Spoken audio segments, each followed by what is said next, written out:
What's up, y'all? It's Zems, and welcome to another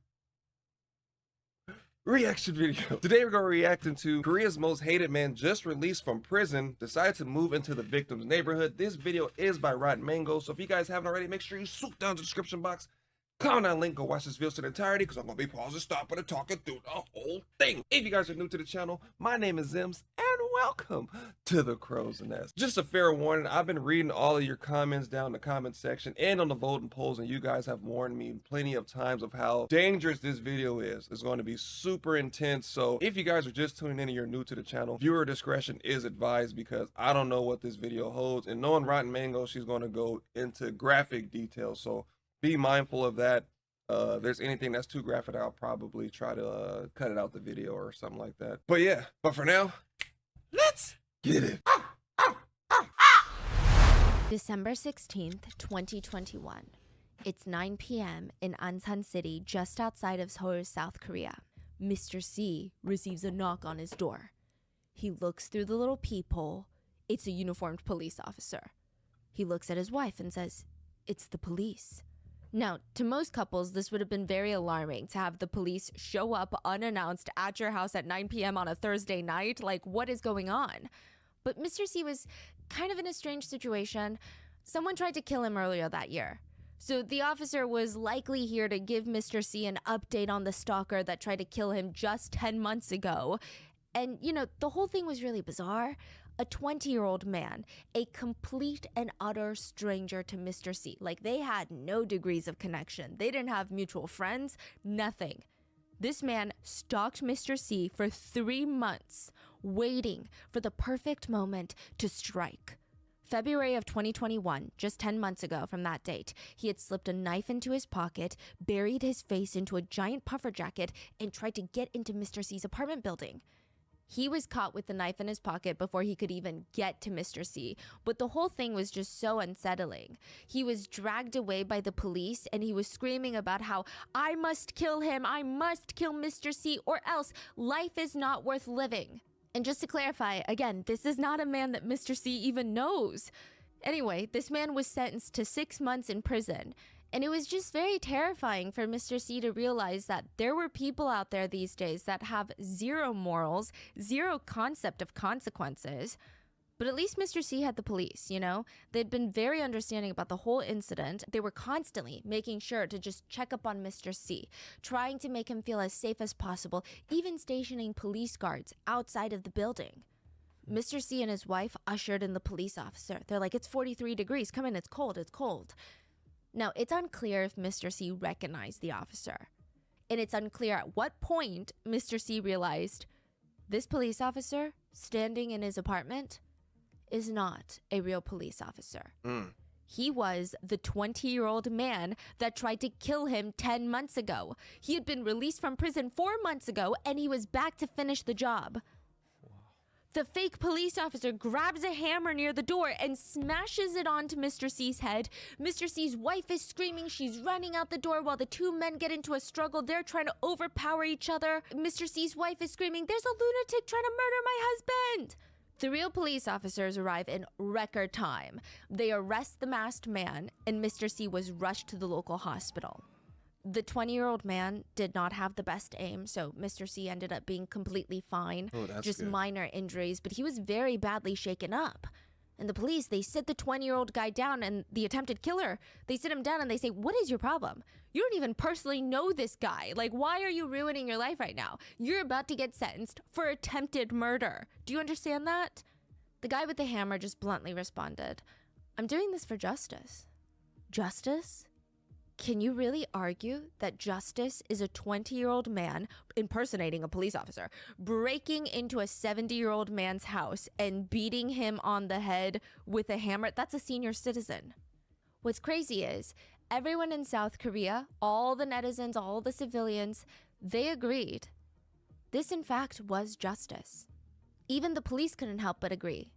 Maybe this is the way it's supposed to be. What do you Because mean? 13 years ago, a little girl had drawn a picture in court. It looked like the drawing of an 8-year-old because she was 8 when she drew it, and the content of the drawing is pretty alarming. It's of a man standing in a jail cell. There are cockroaches just crawling around. There's rats everywhere. The man is holding a spoon in one hand, a bowl of cockroaches in the other. That's what he's eating. He's eating a bowl of cockroaches like it's cereal. And on top of his head, there is a judge slamming the hammer down on his head.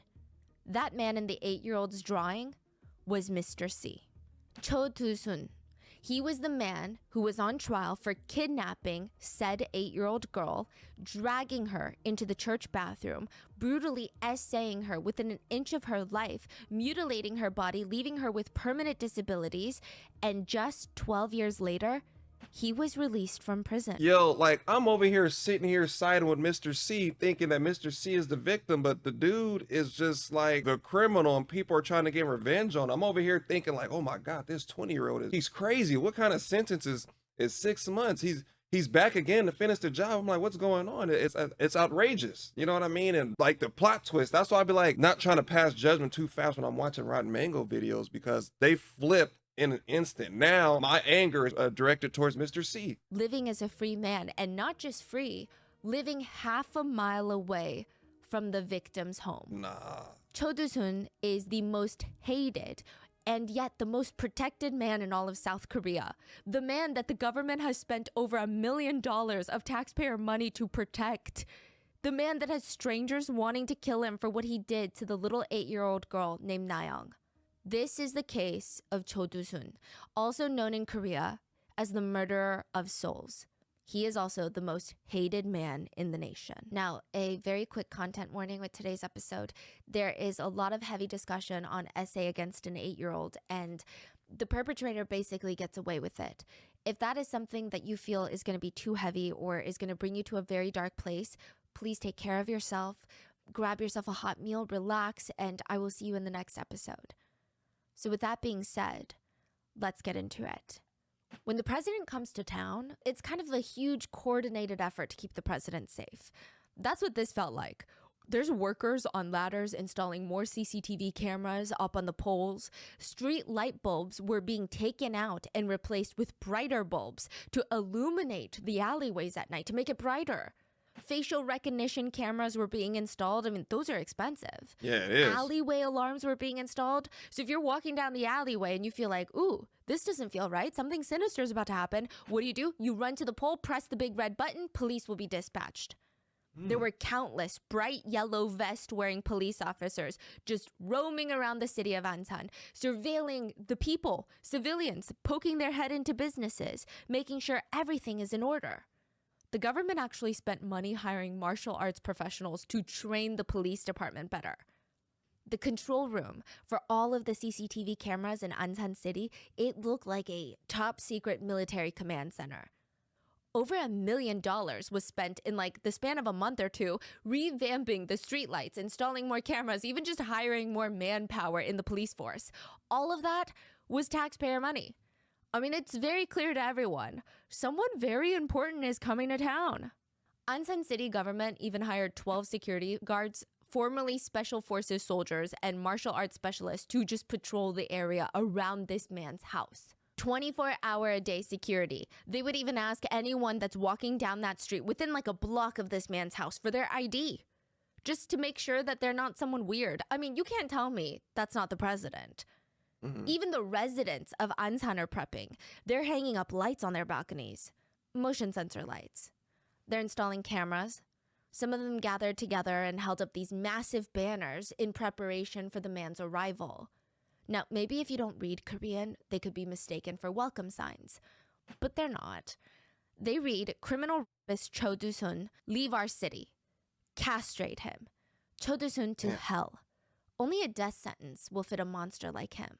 Other residents, they locked arms, they hooked their elbows with each other, and they laid down on the streets where the cars were passing to block traffic. They did not want this man here. Other locals, they went to the grocery store and they bought eggs and flour, baking flour.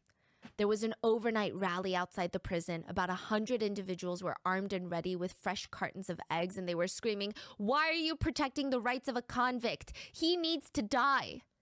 December 12th, 2020 at 6:45 a.m. What's going through my head right now is what makes him like more important. Because don't get me wrong, you know what I mean? There's other like pedophiles and stuff like that that are out there and probably in, you know, South Korea. But why are they protecting him more than they protecting everybody else? Maybe we're going to find out more information later on, but I think it's kind of weird that you're spending millions of dollars to protect a person that committed a heinous crime.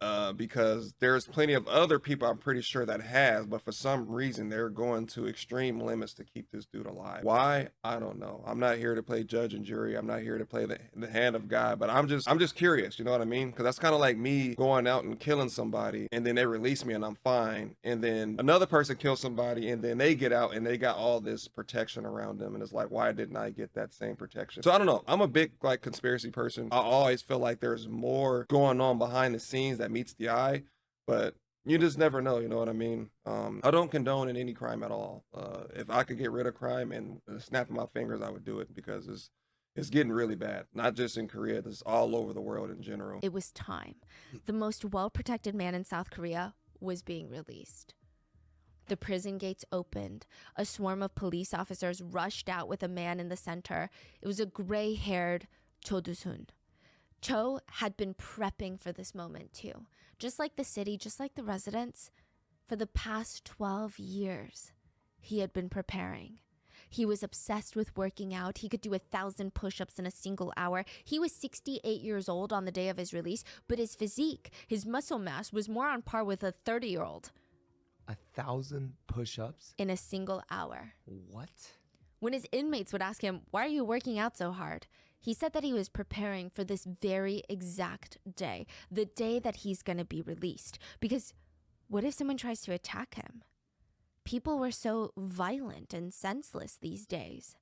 He was released wearing a ball cap, white face mask, and he was wearing a puffer jacket.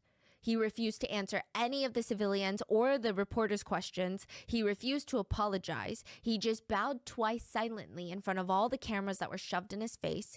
But there was a very interesting detail that is so telling about this whole situation. It isn't the fact that so many police officers were surrounding him. It's not the fact that some of the officers even took an egg to their back because they're somewhat shielding Cho from all of this. It is the fact that in Cho's right hand was a tiny, small tangerine. It's such a small, insignificant fruit, but it just feels so sinister. It feels so nonchalant, like he just grabbed a piece of fruit on his way out to run errands. Could he really even be thinking about food right now? Later, Cho's probation officer would state that Cho was surprised to see all the people that were greeting him when he was released. He said, I guess it kind of makes sense, though. I committed a crime that would anger both gods and human beings. The day of that crime was December 11th, 2008. So 12 years prior. 8:30 a.m. It's below freezing temperatures in South Korea, 30 degrees Fahrenheit or -1 degree Celsius. It's about the time that kids are rushing to school in their little puffer jackets and their mittens. Adults are commuting to work. And in this quiet alleyway in Ansan City is Cho smoking a cigarette. Now, if you pass by him, you might think maybe he's waiting for someone. It is way too cold to be standing in this windy alleyway smoking a cigarette. It's not even enjoyable. But he's waiting. And he waits until he sees a little girl that is named Nayoung. So Nayoung is not actually her real name. Her identity is very well protected by the South Korean government, and no one's trying to figure out who she is. So she's Nayoung. She's a third grader, probably around 3.5 feet tall, very tiny, walking to school. And she's walking quickly because it's cold. He steps in front of her and he says, "Do you go to this church?" Behind him in the alleyway, there's this small church, and it's not like a normal church building. It's one of those black brick buildings. It looks more like an office building that's been rented and converted into a church, like the type that you would see in major cities. She responds, "No," steps to the side to walk around the man, but he grabs her tiny little arm and says, "You should go to church." He starts dragging her into this quiet black building. It's completely empty. It's a school day. Nobody who worked at the church had even gotten there yet. It was left unlocked so that worshipers could come in at any time and pray. Without hesitation, Cho drags her up to the second floor bathroom. It is a single toilet private bathroom. There are no stalls. There's no heater turned on. There's this orange-brown tile on the ground that's ice cold. He throws her into the bathroom and shuts the door behind him. He forces her to sit on the toilet and tries to essay her by forcing her to perform orally. He pulls down his pants, but Na-young refuses, and this really angers Cho. He starts leaning down and starts assaulting her tiny little face with his mouth. He starts biting her cheeks in anger, and he's not biting. He's genuinely trying to shred off her cheek fat with his teeth. He tears off enough skin to get to the fatty tissue below the skin. Her face will be scarred. Not all the way down to the muscle, but it was really bad, and it was very bloody.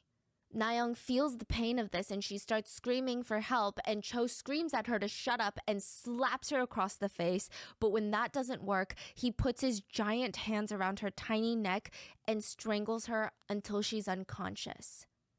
And then he unclothes her and violently assaults her from... Yeah, hold on. I gotta take a break. And I just don't get it, and I'll just never understand. You know what I mean? Like, this is my mindset, right? There's so many women out there that's just giving it to you. Like, you can literally go and pay and get whatever it is that you're looking for. Why do people do it to unwilling people that are just not or just weird stuff like this? And it's just, it doesn't make sense to me. And I read books, I read like the science behind, and nobody knows why. It's sad, it's scary. Like, that's why I'm like, I be thinking like, do I even want kids in the future? And it's not even because of me. It's not that I don't think I'll be a great dad. It's just, you have to worry about other people. Other people are going to try to harm or try to manipulate your kids. And it's just the times that we're in today, it's just children are becoming more difficult to raise because you don't really have time to be around them because you have to work so much to keep up with everything around you. Unless you just have a really, really good paying job, like, it's impossible. And you have to send your kids out there into the world by themselves sometimes because you won't have the time to be there for them. It's really unfortunate and it's traumatizing. You can't imagine. This is a grown ass man, and she's 8. The front and behind. He was so violent that her large intestines were pulled out and were hanging completely out of her body. There were at one point rumors that a plunger was used on her private parts in order to inflict this level of damage, but it was later stated that no, it was just the sheer brutality of the assault that caused the injuries.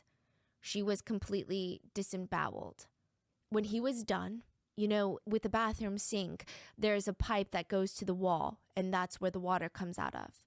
He disconnected that pipe, so when he turned on the faucet, the water was now just spilling out onto the ground.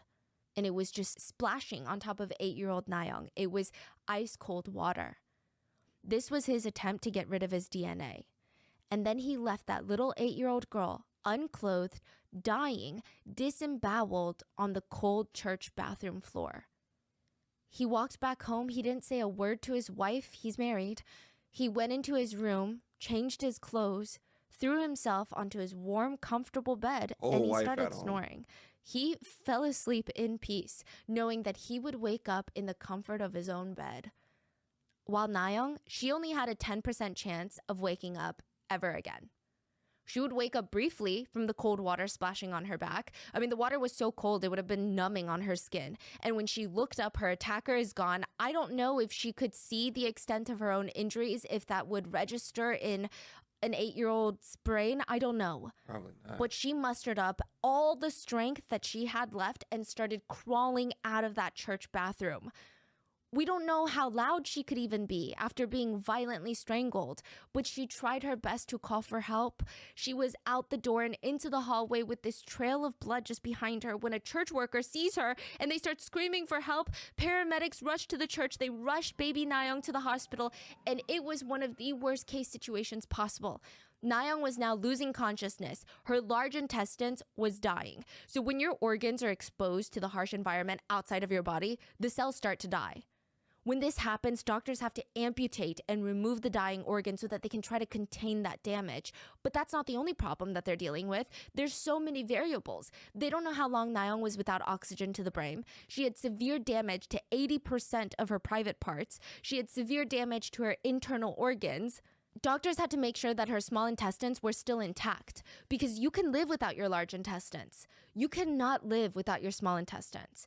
Your large intestines are mainly there for water and electrolyte absorption to harden your stool. But your small intestines, that's where you absorb the nutrients for your food. The doctors didn't know if Na-young's small intestines were also damaged and how badly and to what extent. Additionally, she had several broken bones. She would need life-saving emergency surgery, and the chance of survival, 10%. She would be in that emergency surgery for 8 hours. The surgeon would have to cut open her abdomen, a long cut through her chest all the way down to her belly button so that they could operate on all of her internal organs. She was bleeding internally. They had to amputate around 70% of her intestines. The surgery itself is physically traumatic, just adding more injuries onto little Na-young's body. Na-young's parents rushed to the hospital and they just held on to that 10% chance the whole time that she's being operated on because all they need is that 10%. After 8 hours of surgery, Na-young woke up, and instead of being in the comfort of her own bed like Cho was, she was on the hard hospital bed with machines beeping all around her and a handful of police officers staring down at her. They wanted her to give her statement. The first thing 8-year-old Na-young did after waking up from life-saving surgery was tell the police everything that happened. And a lot of people probably be like, oh, you know, give her time and stuff like that. You know what I'm saying? But a lot of times the victims tend to lock up, or they tend to kind of relive the encounter. So they try to get as much information as they can before realization kind of like sets in of what just happened.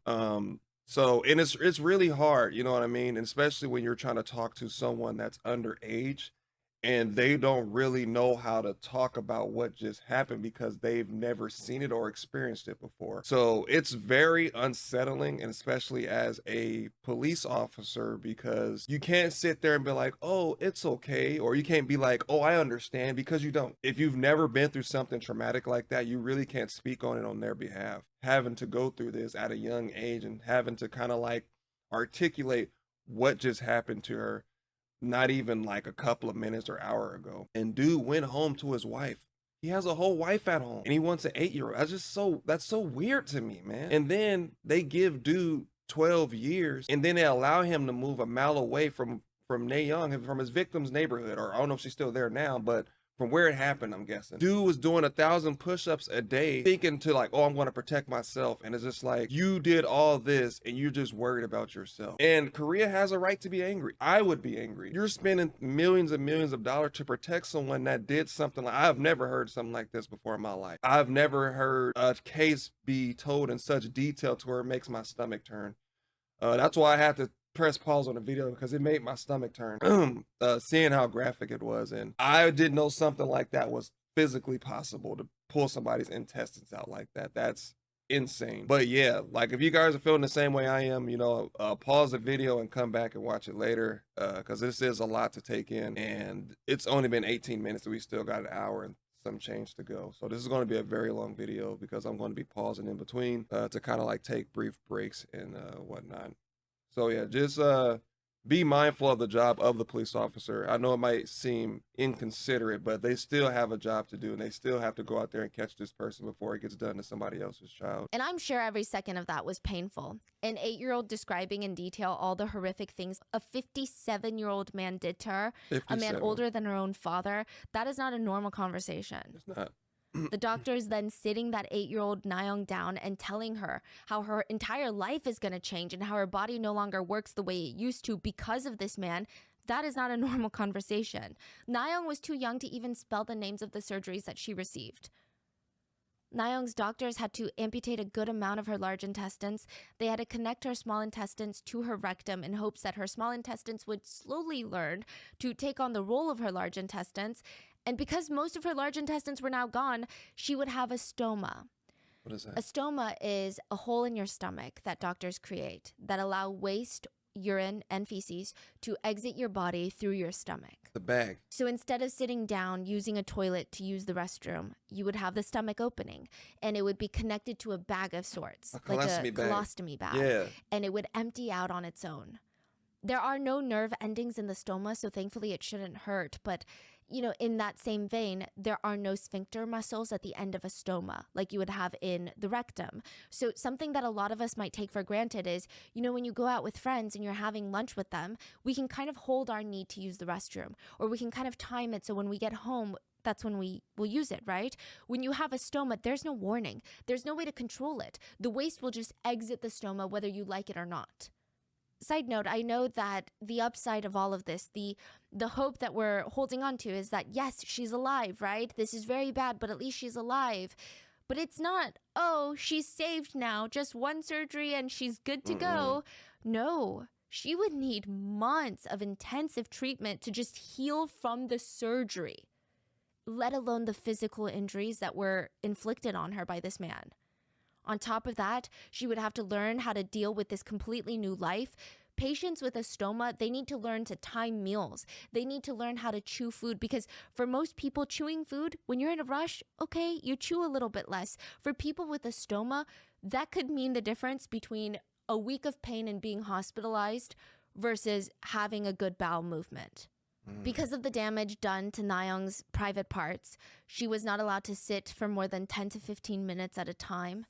She had to eat less often. She could not snack anymore. She couldn't drink soda or eat her favorite foods. I mean, she was just in excruciating, unrelenting pain every second of that journey. And every second of this physical healing journey would be unrelenting pain, like excruciating pain. So while she's in that hospital bed trying to recover, the police show up with 9 pictures. Each of them were of an old, scary looking man. They ask her, which one was the man who attacked you? And she confidently points to one of the pictures and she's like, that's him. That's the man who hurt me. I know this for certain. Because of this, Na-young's rapist, Cho Do-sun, would be arrested on December 13th, 2008, 2 days after the brutal attack. In Korea, one of the first things that kids are taught, and it's kind of random, but it's posture. Have good posture. It's fascinating. Even in elementary schools, you probably won't see teachers in the US correcting students' posture or even disciplining them based on their posture. But in South Korea, very common. Same in Japan. Sitting tall with your back straight is not even just considered good for your spine. It's also considered respectful. Slouching in front of elders, it's interpreted as you don't respect them enough to be at full attention. Yep. In school, your posture can determine if teachers see you as a well-behaved, studious, credible kid or not. And this man's voice was very stern. Sit up, straighten your back. Na-young fumbled with her colostomy bag, the bag that catches all her waste and is attached to her stoma on her stomach. The hospital didn't have ones for children, so she had to use an adult-sized colostomy bag. It was hanging, peeking out from under her shirt, and it came all the way down to her knees. Because again, this bag was made for adults. It was way too big for her. She fumbled with her bag, and she's wincing as she's trying to sit up straighter. Technically, she's not even supposed to be sitting for too long. Doctor said maybe just 10-15 minutes, and then she has to get up. The prosecutors waited until they were happy with her posture to continue. That's wild. The prosecutors. This is a court? This is in the prosecutor's office before the trial.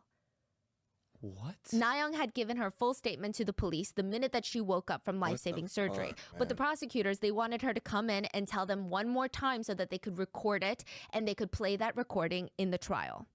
So she had to start all the way from the beginning in this very scary office with her colostomy bag. She's not allowed to sit for more than 10-15 minutes. And the prosecutor is disciplining her on her posture. That is crazy. She had to start from the beginning and recount every single detail that she could remember, even the most traumatic parts. Each sick. time, it would take 30 minutes for her to tell the full story. He told me to be quiet in the bathroom. He slapped my face, and then he strangled me. By the end of her story, she would be trembling, shaken up, and re-traumatized, and the prosecutor would correct her posture once more, and then when she was done, he looked down at his recorder. Oh, shoot. I forgot to hit the record button. Okay, let's do it one more time from the top. What the hell? He told me to be quiet in the bathroom, slapped my face, and then strangled me. Damn it, what is wrong with this tape recorder? Okay, let's go back from the top, and don't skip any details this time around too, and sit up straight. This would be the third time. He told me to be quiet in the bathroom, slapped my face, and then strangled me. Oh my goodness, you've got to be kidding me. The recording still didn't work. Nah, man, they better charge this dude with something. Boy, first of all, I would have stopped him right there in his tracks. Like, hey, bro, don't be telling my daughter to sit up straight after she just went through that, right? I would have kind of briefly let that one slide. The tape recorder messed up. Okay, I let that slide. You forgot. Second time, bro, I'm coming across the table, bro. There's no way. Because now you're playing games, bro. And you're making this young girl relive these moments over and over again. Like, what are you? I don't get it. Like, does he has a hatred for women or kid? Like, why is he? What I'm thinking is he's probably is recording, but he's trying to get her to slip up and change something so he can use that in the court and be like, well, you said this, and then on this recording, you said that. So which is it? You know what I mean? I feel like that's what they're doing, but it's sick, man. Like, you would think people would have some kind of heart, and they're treating her worse than they're treating the criminal right now. This is insane. Where's her protection and millions of police officers and all this in the room with her, and people telling her to stand up? But dude got out of prison, you got the whole army out there protecting him. This shit's crazy. Okay, again, from the beginning, don't forget a single thing. The kidnapping, assault, what he looked like, nothing. Keep in all the details. He told me to be quiet in the bathroom, slapped my face, and then strangled me. Nayoung would have to recite exactly what happened to her 4 times in a row. Sitting on a hard chair when her doctors advised her to not sit more than 10 minutes at a time, fumbling with her colostomy bag, re-traumatizing herself, bringing her back to the day of the attack over and over and over again with her own words, while the prosecutor is yelling at her, 똑바로 앉으라고, 허리 펴고, which means sit up straight, straighten your back. What the fuck is wrong with this guy? But at least it's over, right? So far, she would have told the police right when she woke up from surgery, and then she just told the prosecutor 4 times what happened to her. So 5 times total, and at least she's done, right? She never has to say it again, right? During the actual trial, the police were in charge of bringing her audio recording to the courthouse so that they could play it for the judge, right? Mm-hmm. They did not bring it on time. I don't know if they were stuck in traffic. I don't know if they were late. I don't know if they forgot. Who knows? So the prosecutor forced Nayoung to testify. She would have to traumatically share her story for the 6th time. In her own words, she would be forced to sit there with sanitary pads that would be smeared by blood by the end of her testimony because many of her organs were still bleeding. Thankfully, she wasn't forced to be in the same exact room as her attacker Cho, but she could see him and they could see her. She was placed in a second room in the courthouse, and on the wall there were 2 TV screens. One showed the judge, and another showed the defendant, Cho, in real time. Nayoung would have to stare at him while she recited all the details of what he did to her, and then in the courtroom there would be a TV broadcasting Nayoung in real time for the judge, the lawyers, the audience, for all of them to watch. That evening, Nayoung went home to write in her diary. Today, a car took me to Seoul for the trial of the man who hurt me. There were 2 TVs in front of me, one with the judge. On the other, I could see the bad man. And all of a sudden, I was very scared. The psychopathy checklist is a 20-item scale to essentially see how psychopathic someone is. It's a bit of a controversial way of testing someone's psychopathy, but it's used frequently in South Korea. There's 2 main factors. Factor 1 is determining emotional detachment of the subject. So do they have superficial charm? Are they manipulative? Do they have an absence of guilt or empathy? Then you have factor 2, a measure of antisocial behavior. Are they aggressive, impulsive, irresponsible? There's proneness to boredom. Psychopaths tend to have a low frustration tolerance. Do they live parasitic lifestyles where they leech off of people? The test itself is said to be very intense. In Korea, it is not a multiple choice online test where you have the little bubbles where it's like, do you strongly agree, strongly disagree with this? The psychopath test used by Korean researchers asks inmates to write essays in response to questions, and their responses are analyzed by a panel of psychiatrists to just carefully see what kind of traits they have. An average civilian typically scores around 5 to 6. That range is completely normal. And anything above 25 to 30 is psychopathic. Most inmates in South Korea have an average of 16.4 on the scale. For example, you know the case we recently talked about of the Korean woman who killed a stranger, dismembered her, and tried to dispose of her body in a suitcase because she wanted to experience what it felt like? Yes. True crime. Yes. Sam. She scored a 28. Ooh. Oh my goodness. Cho scored a 29. And his wife was going to stay with him, knowing that Knowing what he did, she stayed with him after his arrest, even finding out the crime that he was accused of doing, which he did. She tried to vouch for him even after his arrest. She told the judge saying that he wasn't, when he wasn't drunk, he was really kind.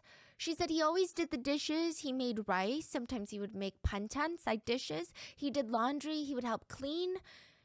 And he was very polite. She said, my husband has never been angry. He is praised for being a polite person. I mean, aside from drinking and wandering around, my heart and my family life were truly peaceful. But that's really all she could say about him. Yeah, so even if there was someone in Cho's life that knew him well, they did not want to stand up for him. And she said a whole lot of nothing. Oh, he washed the dishes. He took out the trash, and he rubbed my feet. Okay. So what? Who cares? What does that have to do with anything? Just because he's acts one way around you doesn't mean he's not that way around someone else. And even his friends didn't want to vouch for him. Everybody knew something was wrong with this dude and no one said anything. I'm sure, yeah, a lot of it has to do with the fact that why would they stand up for someone that's accused of assaulting an 8-year-old? But also, they genuinely had nothing good to say about this guy. He doesn't know how to keep a job. He has zero work ethic. He's not a great, happy, welcoming person. He used his wife to pay bills. I mean, with that, she's an idiot. How do you try to do a character witness for anyone without perjuring yourself? All you could really do is go up on the stand and say, Your Honor, he existed. Like, that is the most neutral statement that you could make without lying. But I really don't think that anyone needed the psychopath test to understand that he was a complete psychopath. Even just the way that Cho would look at Na-young's parents during the trial, it was dripping with hatred. And he also tried to gaslight an 8-year-old. He tries to gaslight 8-year-old Na-young during the trial. It is absolutely vile. So Na-young stated countless times to authorities, the attacker was around 40 years old, had thin black hair, a round face, tan skin, tan and thick hands, and a very heavy physique. His voice sounded really heavy and he did not wear glasses. A bit about this. Cho is 57, but he dyed his hair black just to look younger than his actual age. Na-young mistook him to be in his 40s, which, even without the dyed hair is completely understandable. Like, I have never met a kid that accurately guesses the age of an adult. Yeah. Most kids I've met claim their parents are 102 years old. But because Na-young said he looked 40 and had black hair, what does he do during the trial? He shows up looking as old as he can. He stops dyeing his hair, letting all of his white hairs grow out. He's trying his best to cast doubt on Na-young's story and memory. Na-young stated the attacker did not wear glasses. Guess who shows up to court wearing those thick, nearsighted glasses that are typically just used for reading? He loses a bit of weight before the trial. Na-young described her attacker as a heavy physiqued man. The attorney would even point at Cho, and he's like, look at my client. Na-young's testimony is inconsistent with Cho's appearance. But that's also like super dumb. It's like, you really think just by doing that, we're going to buy your story? It's like, let me change my white shirt to black shirt. Now we don't know who you are. Like, it's insulting. Yeah, exactly. And it's very, it's very like that type of, behavior. It's just like, well, I got you. Even though she clearly identified him in a police lineup as well. Like, it's crazy. And they were playing very dirty. But fine, you can try all you want, changing your whole look, having your wife vouch for you, but nothing changes the facts. Everyone knows what he did. He left a trail of evidence at the crime scene. He thought leaving the water would keep him safe by erasing all the evidence, but it didn't. The police found several fingerprints in the restroom, all leading to Cho. Side note, in South Korea, when you get your ID card, they take a whole palm print. So it's not like the US where not everybody is in the system. Every single person in South Korea, even without a criminal record, is in the system. And the palm print is interesting. So even if you touch something with just the inside of your palm and not your fingers, they can still track it to you.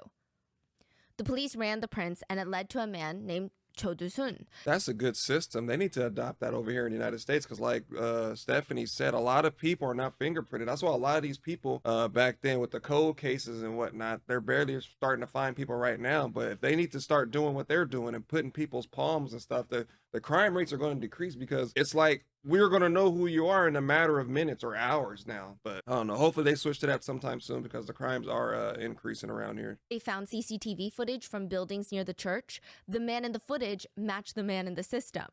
When police went to his house, they found bloody socks and sneakers. The blood type on Cho's clothing was a match for Na-young's. So yeah, you can try and not dye your hair, but the evidence is the evidence. But psychosis is defined as a severe mental condition in which thought and emotions are so affected that contact is lost with reality. Cho claimed he was in a state of psychosis when he assaulted Na-young. Okay, actually, that was his last version of events. Cho changed his story so many times throughout the trial. The very, very first time that he was questioned by police, he said that he came home after a smoke that morning. He started running the hot water for his wife so that when she got home after working the night shift, she could take a nice, long, hot shower. His alibi was, I was home. I wasn't at a church. I was home being a good husband. But his wife told the authorities that she came home after her night shift. Her husband was not home yet. She hopped in the shower. When she got out, he was home, had went to the room to change, plopped onto the bed without saying a single word to her, and fell asleep. The police caught him in his first lie. So Cho changed his story. He said, actually, what's interesting is I don't remember a single thing from that morning.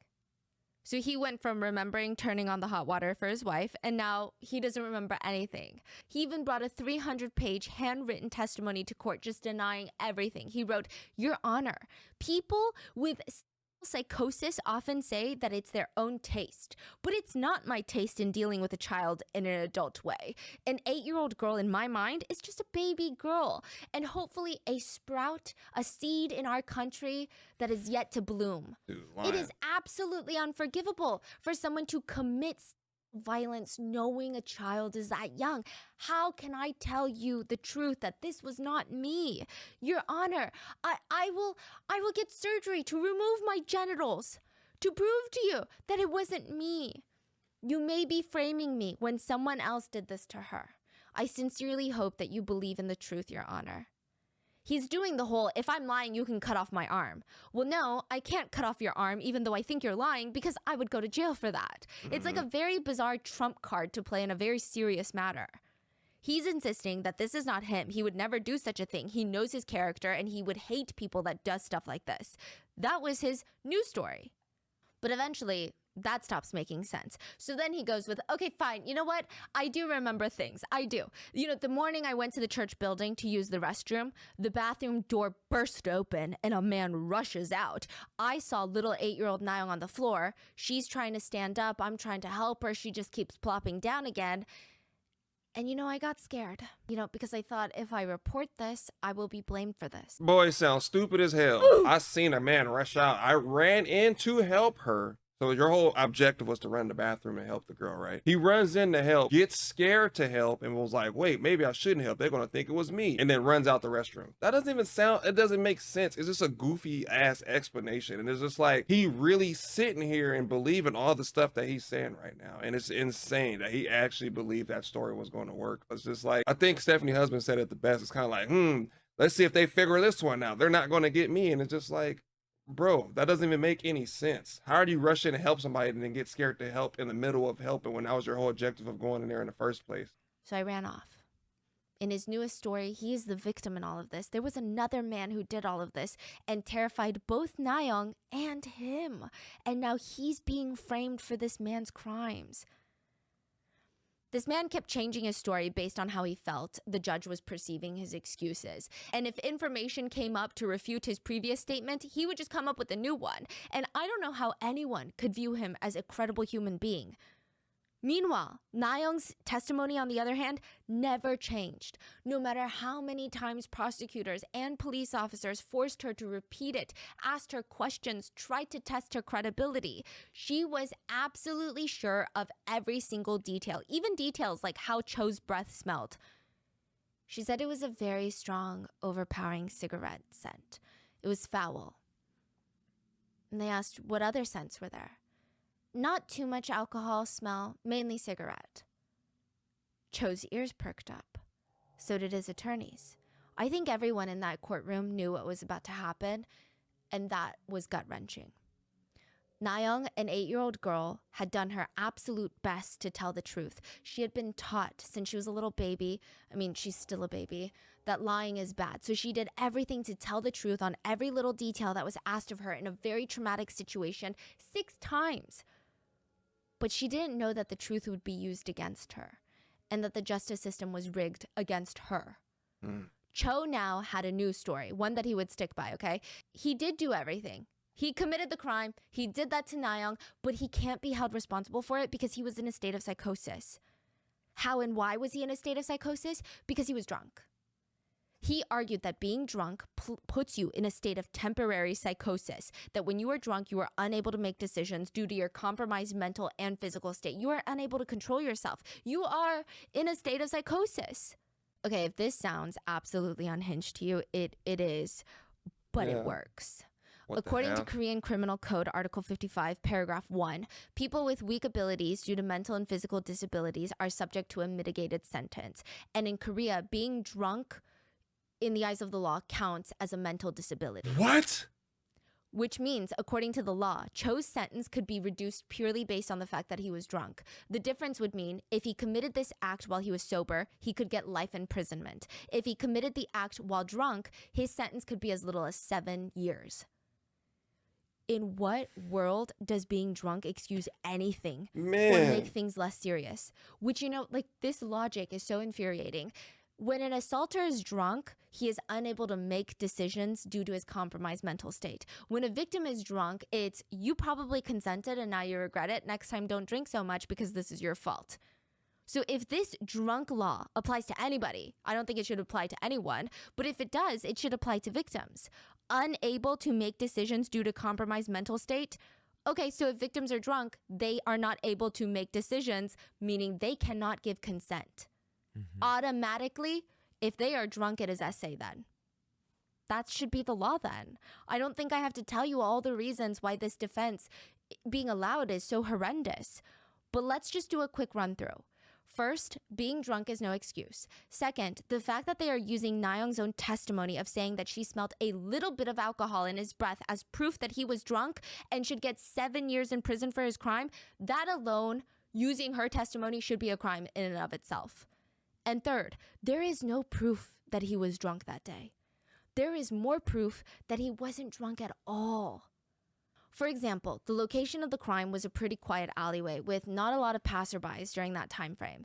People were commuting to work and school, so, for them to not pass through this alleyway, it's a very specific alleyway. Most alleyways have some action. They have some traffic going on. It seems like he knew that. It seems like Cho conveniently chose this location. Everything about this location indicated that this was not a spur-of-the-moment crime. It indicated more of a man that was stalking, waiting for the perfect victim. He had to be, because he knew exactly where to go in a matter of seconds after he snatched her up. And the fact that they said that you drink alcohol, that just literally says any person that's about to commit a crime, as long as you drink some alcohol before you do it, they're going to give you a little pardon sentence. That's wild. Like, oh, let me get drunk first before I go do this crime because they're going to go easy on me because it's considered a disability. How is it considered a disability when you're the one that made the disability, so to speak? Like, no one told you to go and drink. It's not like you have schizophrenia or you're bipolar or something like that, bro. It's not a handicap. You can turn on and off sober if you want to. Like, he literally did it to himself and they're saying it's a disability. Another supporting fact, most bathrooms in Korea, like major cities, are locked. You have to either be a customer of that establishment or a worker has to unlock the bathroom, or they have a keypad. So a lot of churches, they actually have keypads that most of the churchgoers know the password to. This bathroom didn't even have a keypad. Again, that doesn't seem like something that's based off pure chance and luck. The chances are in Ansan, more bathrooms are locked than unlocked. So he just happened to be in the perfect alleyway where there's no passerbys during commuting hours and no witnesses, and then immediately found the closest private one-unit restroom without even stalls that was unlocked. It seemed like he knew that the church workers were not going to be in the church at the time. Then after the crime, he didn't pass out in the bathroom. He didn't pass out in the hallway. He doesn't stumble drunkenly away from the crime. He ducks his head and he quickly makes his way back home. And he attempts to remove all the evidence from the unconscious victim by pouring ice cold water all over her. That is a lot of planning to do if you're blackout drunk. Even sober, every step of this crime would take strong decision making. Later, an inmate that shared the same cell with Cho would say that he didn't think that Cho was an alcoholic. Usually, you can spot an alcoholic in prison from a mile away. It's really easy. Because there's no alcohol in prison, they start having withdrawal. Their hands start shaking uncontrollably. They start sweating. They can't fall asleep. They start vomiting. They've got these crazy migraines. Most of them become hypersensitive to light. The inmate said Cho is fine. He was reading the Bible. He looked pretty comfortable. Reading the Bible. But the problem is, Cho does not have to provide evidence to the court that he was drunk the day of the crime. He just needs to prove to the court that he's, quote, just that type of guy. The type of person to get blackout drunk at 8:30 a.m. Even if he wasn't drunk on that day, as long as he can prove that he's the type, he will get a way lesser sentence. To give you context on how horrendous this little loophole in the law is, in December 2007, just a year prior to Na-young's attack, 2 girls in Gangnam were drunk at a club. They get lured to a hotel by 2 men. These men essay the girls, then call their friends over, hand over the hotel key, and at least another 5 men come in and essay the woman. All the men who planned and coordinated this group attack in SA, they all stated that they were drunk. They received massively reduced sentences because they weren't in their right minds. They had booked this hotel room in advance. So maybe the plan wasn't to target these 2 girls specifically, but they had plans to target somebody. They had to. But because they were drunk, everything was forgiven. In a lot of cases, the judge will even ask criminals that are on the stand, did you drink? The defendant will excitedly bob their useless heads up and down and sign a petition that says, I drank, I drank. Then the judge will give them a reduced sentence and on to the next case. It's almost like a custom. In Korea, 32.4% of criminals who commit SA claim alcohol was their reasoning for their actions. Not moral depravity, just alcohol. It's gotten to the point where in Korea there is a saying, the judges feed the defendants alcohol. There is a movie based off of this case called Wish. So in Korea, it's called Wish. In America, it's called Hope. And it is probably one of the most emotionally gut-wrenching movies out there. It's about a poor family in South Korea with an 8-year-old girl named Wish, Sohwan. And one day, on Sohwan's way to school, it's raining. This man comes up to her and asks, can I borrow your umbrella? She tries to avoid him, but he ends up dragging her to a construction site where she is brutally beaten and essayed to the point of death. The premise is very well known. Sohwan used to be super close with her dad before this, but afterwards, she's so scared of any adult men. He tries to comfort her when she's in the hospital and she has a panic attack. She almost sees the attacker in her father. So Sohwan's dad has to stay out of her eyesight. He can't even see his own daughter because that's the best way for her to heal. And it's ripping him apart. All he can do is buy one of those giant Kokomon character costumes, like the one that you would see at Disneyland.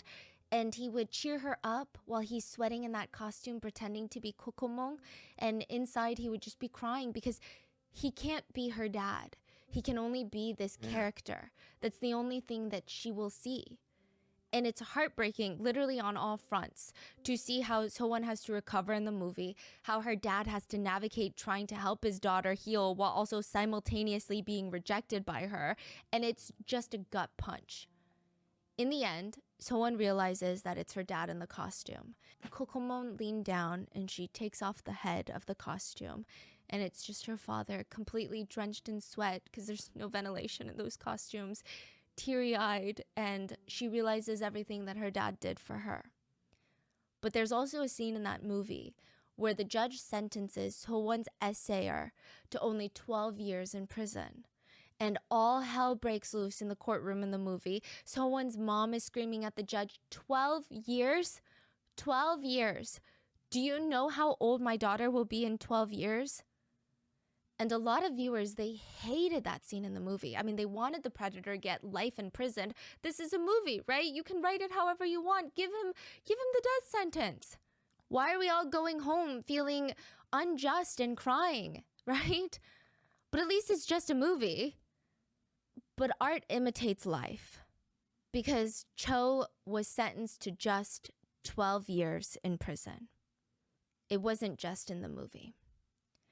Na-young's father cried out, if this man cannot distinguish from right or wrong and cannot make decisions, that is the definition of a dead person. Someone who does not know what is going on around them. How can you say that he is a dead person? He decided to approach Na-young. He dragged her into the church bathroom and then assaulted her. How can someone who is apparently not in their right senses make all of these decisions. Facts. Na-young's father cried that he had to be the one to tell his daughter. His 8-year-old daughter that Cho, the very bad guy that broke the law, the country decided to just give him 12 years. Na-young responded to her dad, "Too little." Her dad asked her, "How long do you think the sentence should have been?" 50 years. Or better yet, they should stop giving him food. The judge can't make the wrong decision like this. Later, she asked her dad, "Is this a joke?" From a justice standpoint, it is a sick joke. Not only did the brutality and heinous nature of the crime warrant a very harsh punishment, Cho Do-soon was not a first-time offender. Cho Do-soon had a history of 17 criminal offenses. This was his 18th offense. Wow. Cho's 17 prior criminal offenses were not even small minor infractions at that. He was arrested, tried, and convicted, prior to all of this, of sexual assault and murder. We're going to get to all of these in a minute. If any single person in that courtroom should have gotten the book thrown at them, it should have been Cho Do-soon. 17 prior offenses and he only got 12 years? Something's not right. Ain't no way. The justice system has to be rewritten, man. Not only in Korea, but in other parts, even in the States, man. Some of these crimes that people are being committing, they're getting released on, but God forbid you got drugs on, you get 20, 25 years. You kill somebody, you get like 5 or 7 years sometimes. And it's just like, drugs are more important than people's lives. It's just, something's not right. I don't get the number. The numbers are just not adding up, man. 17 times. Like, you would think after the second at least. Like, first kind of like, okay, maybe he did make it. The second is 17? And this is number 18. You still only give him 12 years. He's going to get out and probably do the same thing again eventually before he dies. It's unfair to the victims. It's unfair to their families. It's just unfair to everybody that really wanted to see at least some light come out of this case, because like I said, you can't take back what's already been taken from her, because she's never going to forget this. All the stuff that her dad had to go through,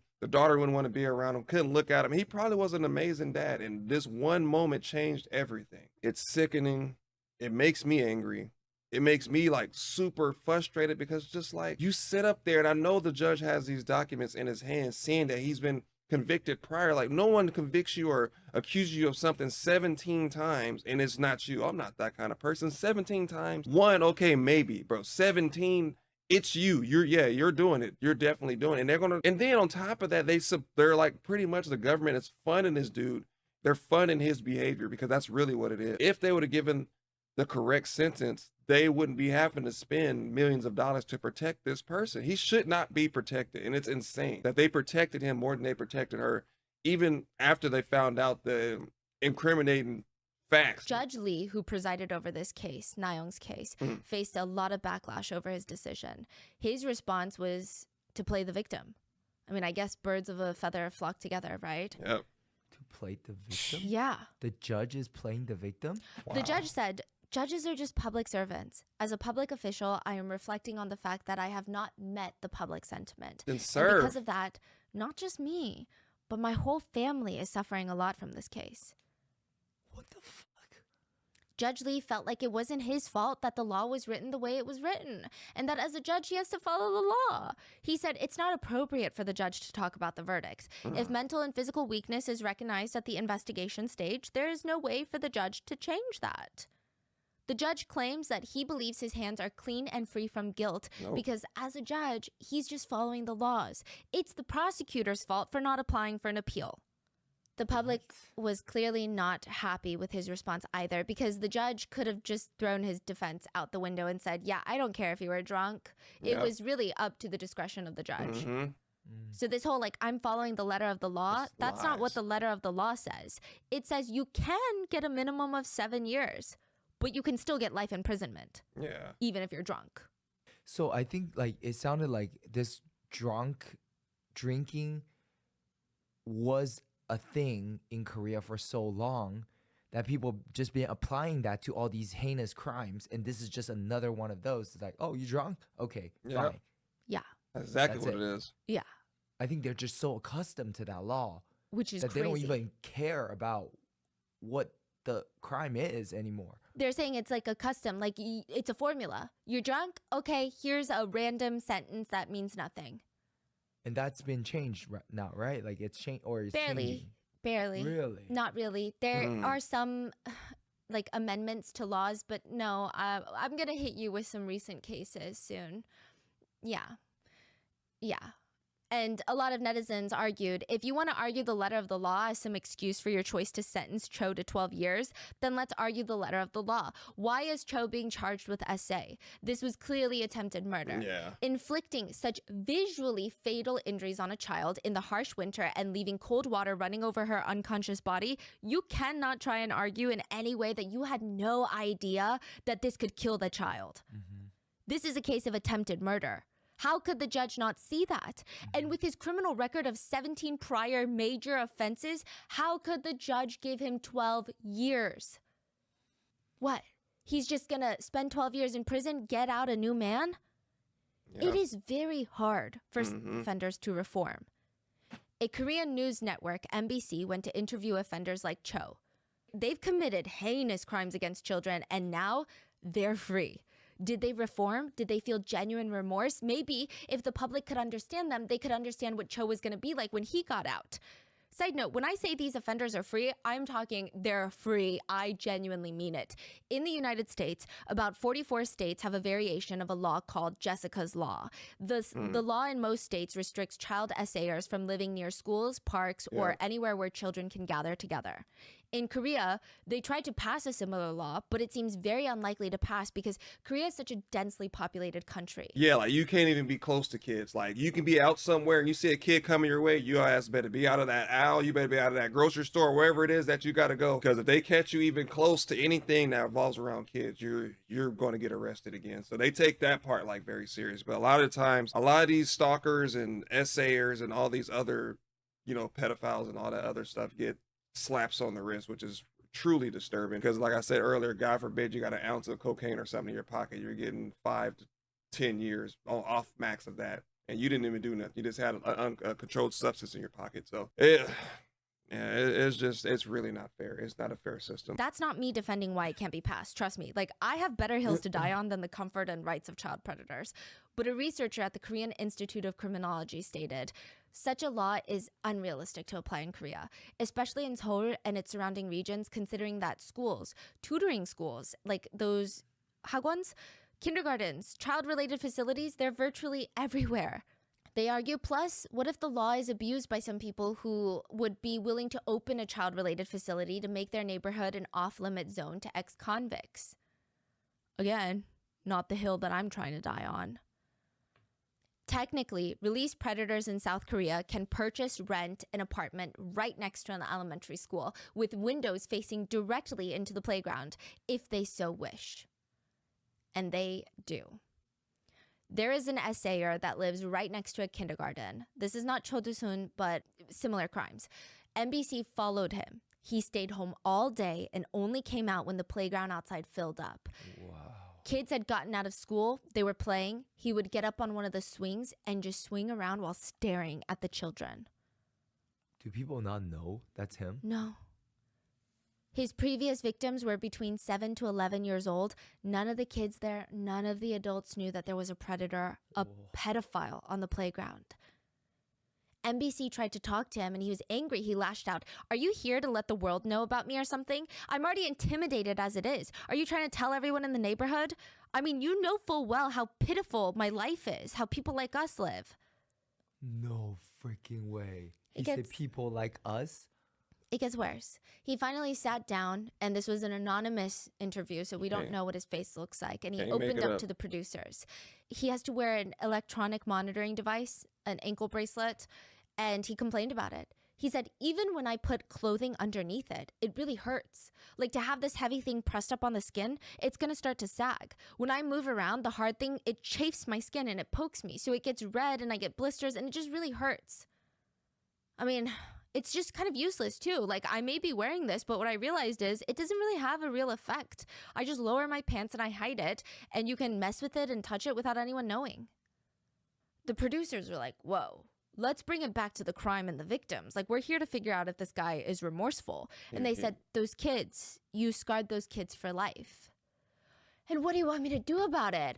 Oh, I scarred them for life. I should feel pain too? Like, you want me to live like that too? Oh my It doesn't matter to me whether they're hurt or dead. The important thing is I'm not going to suffer more because of them anymore. Wow. It's not like they're kind of some grand, beautiful woman or Jesus Christ or anything like that. They're just some ugly kids. No. But because of them, I'm suffering. It's totally useless. He said because of them. I'm telling you, people are mentally ill. Like, bro, you did it. Like, did you forget? He said, I'm suffering because of them. No, you suffering because you did something that you knew you were not supposed to do, and now you're getting the repercussions of it, which is pretty much not that bad considering they still let this dude live next to kids even though he already had prior offenses. It's just like, you can't make it up, man. That's why I'm like, I couldn't, bro. I couldn't be a detective. I don't know. I couldn't deal with cases like this. I couldn't be in special victim unit cases. I just couldn't do it. I think I would lose my job if I did that kind of work. Like I would not be able to control myself. Like adult against adult crimes, yes. Adult and kid, I couldn't. Especially grown man. Because in my head, I'm like, keep that same energy and do that to me. You know what I mean? Like fight me like that. Like I just couldn't do it. Did you intentionally try to avoid places with children or minors? Of course, I intentionally avoid all places with minors. I try to avoid those places on purpose because involuntarily, even without noticing, I start having those thoughts again if I'm around. So I avoid them on purpose.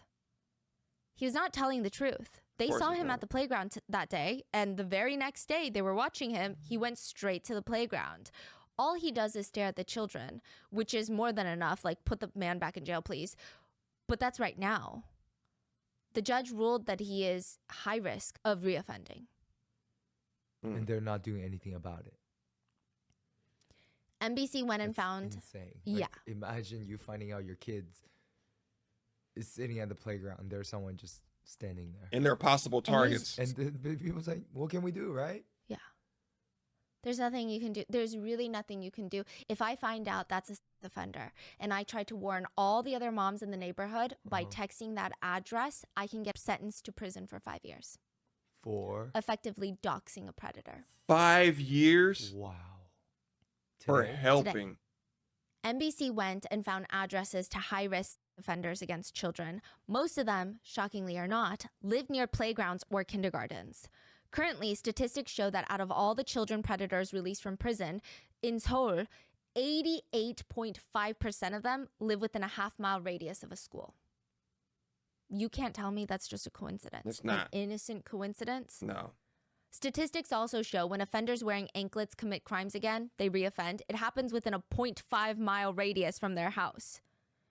NBC found another one of those offenders to see if maybe he had reformed. He felt remorse for what he did. He had assaulted an 11-year-old when he was like 70-something years old.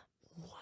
He is now 80, and he was actually very happy to talk to NBC. His face was blurred, but he wanted to share his story. He said, "You know about her, right?" "Are you talking about the victim?" "Yeah, the victim. I have a lot to say about her. You know, instead of calling me grandpa, she called me 아저씨, mister. Back when I was 72, she called me 아저씨 instead of grandpa. So I thought that was a little strange, and I think I lost my mind because of it. She was begging me to do stuff to her. I guess she just had a very, yearning for adult activities." "She told you to touch her, the child did?" "Yes. She would come up to me, unbuttoning her clothes." "A child in elementary school did that?" "Yeah, so I did what she wanted me to do." He claims he was the victimized one. "I didn't take her for that kind of person, but I think she totally planned everything. I told the police she's a gold digger, a baby gold digger." "Did the child, the 11-year-old, ask you for money?" "She didn't ask me for money, but I gave her pocket money, like $2 a day." Anyway, I guess she lives around here. Because if I go near a subway station, the Anklet starts alerting the police and they call me. They call me to keep away from the subway station. When I think about it even now, I really would just want to kill her. "So you harbor some resentment towards the child." "Resentment? Did you not hear me? I said I want to kill her. I want to kill her." This is unbelievable. Another tried to argue that the child he essayed was basically a young woman at this point. She was like 9. So there wasn't anything unjust about it. He also added, "If you keep oppressing us, there are only 2 things we can do. Either die or go back to prison." "Okay, die. Sorry." And they said oppressing us like they're just some like, oh, you guys are holding me back. Like there's some like righteous movement out there. They're just like, if you guys don't stop doing what you're doing, we're either going to go back to jail or die. And it's like, well, bro, pick one, because either one works for me, bro. Like, you know what I mean? Like, I don't know what else I could say besides like, this is just insane. It's super creepy. I know there's some websites out there that you can kind of like go, I don't know the name of the websites, but here in the state, you're able to see if there's any predators living in your area. Because like they said, when they register and stuff like that, either they have to go next door and tell you that they're one, or there's a website you can go and kind of like look through your neighborhood, so you guys can go and do research on that. A lot of time people don't look into it. So if you ever have kids or have a family plan on moving into a neighborhood, just make sure you know who you're moving next to and who's in your neighborhood, because you just never know. Profiler who works with offenders, including Cho, said the thing with these criminals, the one thing that they have in common is they think the cause of their problem lies with the victim. So even if they're released from prison, they blame the victim for causing the problem and they feel wronged. They think to themselves, I wasn't that bad, but they made me out to be this heinous criminal. And they maintain this very distorted perception of life. A lot of these other offenders have been dubbed in media as Chos, even though that's not clearly their names, because labeling someone as Chodusun, even though that's not his name, tells you all you need to know about this person and what they did. Professor of psychology Lee Soo-jung said, there are many child offenders like Cho Do-sun in our country before this case, and it seems like there will be many more after. There are not many, actually very few countries that would allow a child sex offender to return to his place of residence so freely without any special precautions. And it seems very unlikely for someone like Cho to reform. His whole life, 70 years, all he's known is himself and violence. That's all he cares about. Cho had to drop out of 6th grade because he was a raging bully. He never went back to school. That's the extent of his education. At 18, Cho committed his first known crime. He stole a bike.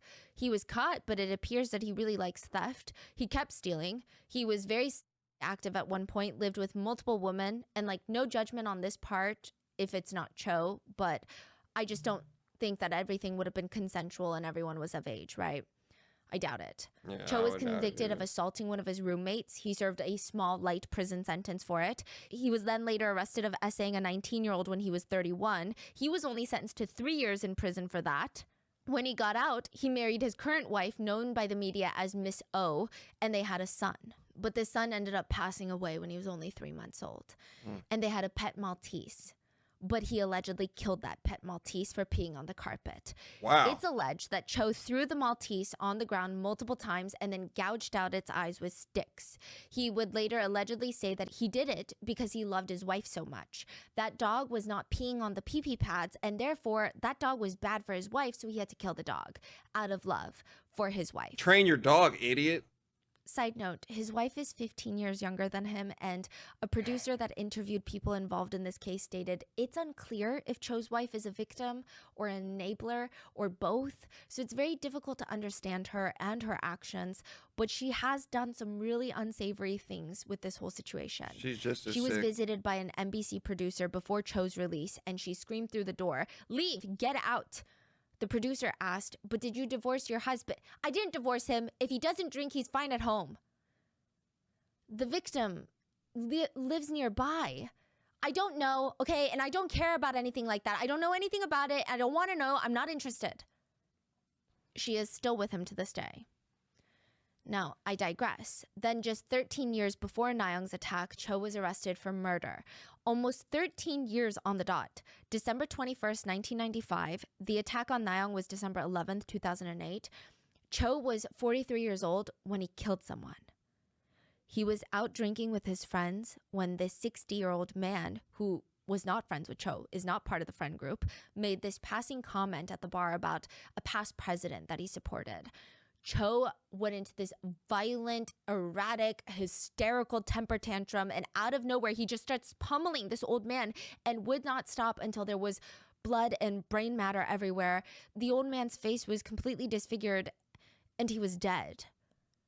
Cho was only sentenced to 5 years in prison. Bro, what? So you're telling me you get 5 years in prison for beating somebody to death with your bare hands, but you can also get 5 years if you go out and start posting flyers of a sex offender in your neighborhood to warn kids and their parents, but you get the same exact time, 5 years for telling the truth and helping people in 5 years for killing somebody. You see what I mean? Like, it's horrendously comical how little it feels like the government cares about people, if that makes sense. Like, you're not safe. That's why every video, most of my older videos, I always tell people, like, you have to protect yours. At the end of the day, only person looking out for you is you. People may say they may have your back and all this stuff, but when it comes down to it, it's just you, your family, your loved one, your wife, husband, whoever it is that you may be protecting, man. You gotta do it for you, man. You gotta live for you. I'm gonna take another break and probably upload this part of the video and then come back and finish recording. But yeah, I definitely need like a little small break. I need to eat something or just take my mind out, because it's irritating me, it's frustrating me, and I'm gonna find myself ended up saying something and my channel will get banned or the video is gonna get blocked or something. So I'm just gonna take a quick break and then I'll be right back. All right, I'm back. It's the same day. It just got a little bit cold and I just put a beanie on. I think I'm good to go and be able to finish out the rest of the video. Because he's drunk? Yeah. And I can't make this up. Just 8 days later, the Korean law was reformed, and those convicted of murder would be given life sentences with the possibility of parole. But still, if he had killed this man 8 days later, he would have been given a life sentence. Even if later that life sentence was reduced, he would still be in prison on December 11, 2008, and Nayoung would not have been attacked. That law went into effect just 8 days later, and it did not apply retroactively. So they can't just go in and be like, never mind, Cho. We're going to change it for you too. But I guess even at that time, the new law, it still was not much. The 5-year sentence was too long according to the Korean justice system, if you can call it a justice system at that point. Man, facts. Because that sentence was then reduced to 2 years in prison. Cho was released after 2 years in prison because he was drunk when he killed that man. The same excuse he would use 13 years later. Part of Nayoung's therapy was writing in her journal and drawing. It was just a good way for her to process her emotions. Nayoung's dad said, Nayoung changed a lot since the attack, you know? She's still passionate, still energetic, but there was, that's something that Cho could never take away from her. But that carefree attitude that every child should have the right to have, that every adult on this planet should honestly work collectively to protect, that was gone. And it was very hard for Nayoung's parents and Nayoung's older sister. They wanted to do everything to help, but sometimes they don't know how to help. Nayoung's dad said, my child writes in a diary every day, and I read it secretly sometimes because I just want to know her thoughts. But no matter what happens, she blames herself first. One day I scolded her, and I felt really sorry about it. So I looked at her diary. And I thought that she was going to write like a normal child. My dad scolded me, so I'm mad. But instead she wrote, even if I were my dad, I would have scolded myself too. Clearly, I deserved it. Wow. And Nayoung's dad's heart just broke into two.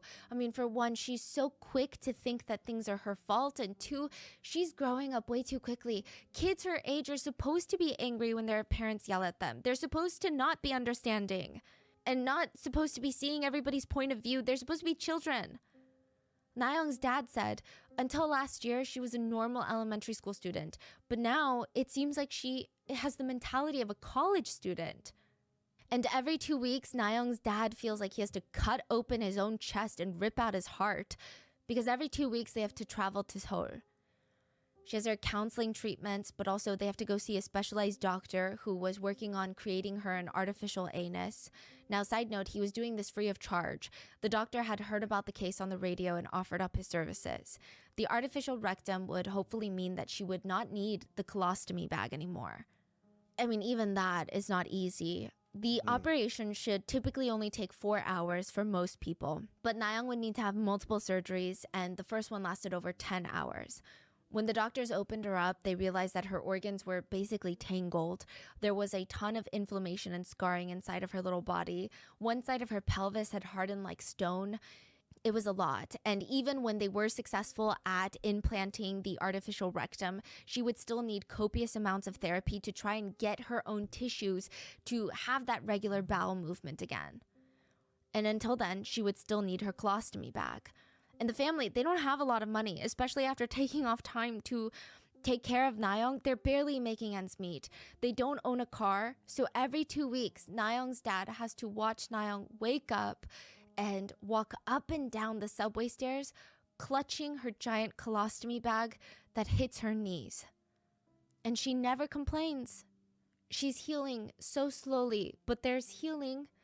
Last time Nayoung's family shared one of her drawings with the public, it was of Cho in the cell eating a bowl of cockroaches and a hammer on his head. Now she's drawing SpongeBob with sunglasses. And SpongeBob is smiling, and another one is like a pretty princess with long flowy hair. And they asked her, why the glasses? And Nayoung said, oh, I thought if I put glasses on, he would look cooler. So I tried SpongeBob with glasses. And the princess, that's me. Patrick.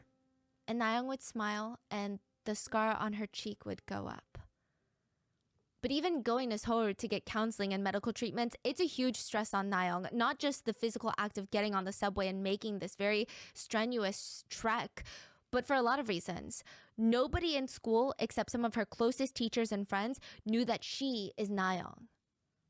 From what I can tell, everyone has been incredibly diligent about keeping her identity private because that's what she wishes. But it also poses some difficulty. Nayoung needs to leave school early and show up for these random medical treatments. And because everyone in the area knows that a girl around her age is Nayoung around this area, sometimes it makes them question, is she Nayoung? She wrote in a journal, today I had to go home early, so I couldn't stay till the end of 6th period. I just went home. I think my friends will think that I'm weird. What am I going to tell them on Monday? That's what I worry about the most. I wish I didn't have to be sick. I regret it a lot. It's not your fault. The only people that should have regrets are the people trusted to carry out justice, because clearly they did not. But not everyone in this case is evil. All the schools in Ansan, they came together to hold assemblies telling the students to stop talking about who Nayoung might be. Parents were instructed to double down. They would bring home their children and they say, we don't know who Nayoung is, okay? But how sad would it be if she's your classmate and she heard you talking about who she may or may not be? Nayoung's closest friends, they knew what happened to her, and they all quietly protected her. These are 8-year-olds. They did a better job than the justice system at protecting Nayoung. Nayoung would miss class once. Another classmate asked her, why do you skip school so often? Nayoung didn't know what to say, so she started hesitating. One of her friends stood up. That's why you need to eat all your side dishes and vegetables. This one's a picky eater. She always gets stomach aches and needs to go to the hospital. One of her other friends chimed in, yeah, you need to eat more. Nayoung would forever be grateful because she just felt so protected by them. But they can't protect her from certain things. Nayoung's family could only get adult-sized colostomy bags from the hospital. It would reach down to her knees, and it was clearish, so you could see the level of fecal matter in there. You could also see when fecal matter was coming out of her stoma. And Nayoung would come home early from school, sometimes because it would fall out, or it would fall off, or sometimes it would overflow onto the ground, and fecal matter would spill everywhere, and Nayoung would have to come home early from school. Thankfully, a medical company reached out and promised to send her colostomy bags for as long as she would need, whatever size she would need, child-sized colostomy bags. But she still had to wash it out. She still had to throw out her own fecal matter. And it's hard. Sometimes it leaks. It's a mess. It's not pleasant because the minute that you unplug it, it leaks down onto your body. So her dad made her this contraption. It's this makeshift funnel, almost like a makeshift sink that flows into the toilet bowl. She can unhook her colostomy bag from her stoma, have it flow into this makeshift funnel, and it funnels into the toilet. It matches her height. She has to use it 5 times a day to empty her bag, clean it, and exchange it for a new bag. And we don't know if Nayoung said thank you to her dad, but it's pretty clear that it meant a lot to her. So those of you that don't know the colostomy bag, it's really, really strong. So I can imagine how she probably, like I said, she probably felt embarrassed. Now, mind you, it's really not her fault. Like, you know, for those of you that don't know or never experienced being around somebody that has it, it smells really, really bad. Especially when the fecal matter, because it's not, I don't know if they changed as of recently. Like, I don't know if it like contains the smells a little bit better, but people that use those, you can smell it. Like she said, you can see it. I've never seen it, but I know you could smell it. Like you can smell it like really, really bad. It's like bad because there's an open hole in your stomach and it's coming out inside the bag. So do your own research on that. Kind of like look at videos and see what other people have to say about it. But I'm just going based off of my experience because I've seen it like once or twice, and the smell is like, I don't know. It's something that you really can't describe. She wrote in her diary, today I had one of those snack packages with the toys inside. It was my first time assembling a toy like that. I completed it in one try. I did it really well. I constructed it pretty good.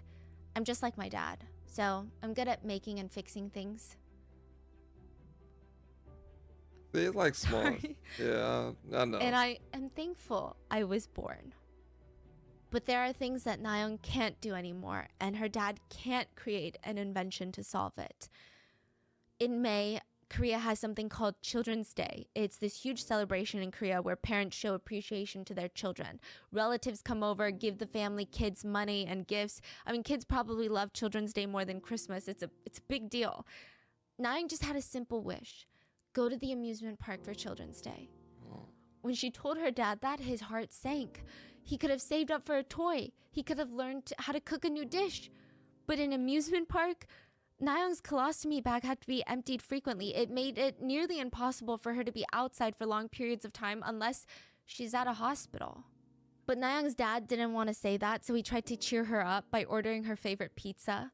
And she would sit there on the ground staring at her pizza. And they have a really small house. They don't have space for a dining table, so they have one of those foldable tables that you fold out and put on the ground. And you sit on the ground and eat, and when you're done, you fold it back up and put it away. She wouldn't even make eye contact with her dad. She wouldn't even touch the pizza. He poured her a cup of orange juice. Here, drink this. This is the one that you like. I don't want it. Her dad got up and went to the fridge. Okay, well, how about some yogurt? Why don't you pick one of these to try? She refused to drink any of the ones that he tried to give her. He said, I feel like I'm living with my in-laws right now. Come on, Nayeon, do you want to go see a movie? Nayeon wouldn't even snort. She wouldn't even look at him. Nayeon's dad was so stressed. I mean, it's hard enough to get Nayeon to eat as it is. She doesn't absorb nutrients well, and she has to eat 3 times more than the other kids to grow at the same rate. She was over 4 feet tall and only weighed 55 pounds. It took him a long time to get a juice in one hand and a slice of pizza in her other hand, and he pulled out a yellow gift box, and her face lit up. What is that? Someone who knew her and knew what she had been through knew that she liked The Simpsons, and they sent her a toy set for Children's Day. Nayeon was so happy. She spent all day assembling her Simpsons toys on the window in her room. And later, Nayeon would actually grow out of Children's Day. She got hit with what her dad calls junior high school student sickness. All of Korea calls it that. It's another word for puberty, when kids don't want to be around their parents anymore. Nayeon's dad said, when I come home, she doesn't say anything. No matter how much I ask about her day, it's always yes or no. Yes or no. He said, in the past, she followed me around, daddy, daddy, daddy. But these days, she only likes her friends. This stage is really sad for a lot of parents. But I wonder if there's a twinge of happiness for Nayeon's dad, because Nayeon is now experiencing such a normal stage in childhood. Just like all of her friends, the teenage puberty, too cool for her parents' phase. But there is a voice that is lingering in the back of his mind. Psychiatrists have all warned Nayeon's parents that puberty can bring back a lot of trauma. Her emotional wounds were healing, but they could burst open again. Because when we hit puberty, we learn a deeper understanding of and we will recall feelings and experiences from the past that we tried very hard to suppress. It's a hard time because victims who were essayed as a child, they could feel a bit of healing, they could make progress, but this could be a huge setback because they're starting to understand what fully happened to them. Wow. But Nayeon's dad is hopeful. He believes that she's healing slowly, bit by bit, with the help of all the wonderful people in her life. The doctors, even the ones that are not involved in her care anymore, they will jump out of bed and run to Nayeon if she needs anything. One police officer, who Nayeon called Police Officer Unni, she meets with Nayeon frequently to take care of her. Former counselors, attorneys, the CEO of the movie company that produced the movies Howon, that was loosely based off of Nayeon's story, they're all part of Nayeon's life. And because of that, Nayeon does not complain. She wants to grow up and become a doctor. She said that she just wants to help people, and this feels like this is where the story should end, right? A child who, against all odds, against the scum of the earth that tried to kill her, goes on this journey of healing and becomes someone that the world is proud of and inspired by. That's the end. That should be the end. So why is this episode not over? Because the real Cho Do-sun was set to be released December 13th of 2020. And it was announced that he would be moving back to Ansan, the city of the crime and the city where Nayeon still lives, the city that she calls home. It is said that his apartment would be half a mile from her family home. a 5-minute walk. The phrases "Chodusan fear" started trending in South Korea. People started circulating messages on social media titled "How to stab Cho where it hurts if you run into him." And nothing is helping ease the public. Psychological experts who worked with Cho diagnosed him as having intermittent explosive disorder, which has been defined as an impulse control disorder characterized by sudden unwanted anger. People with IED can essentially explode into a rage despite lack of apparent provocation or reasoning. There are a lot of people who have this disorder, and they work with managing their emotions, trying to identify trigger points. And they can lead very loving, nonviolent lives regardless of their diagnosis. But clearly, Cho was not one of them. So this is adding to the anxiety that the general public feel that this man is about to be free.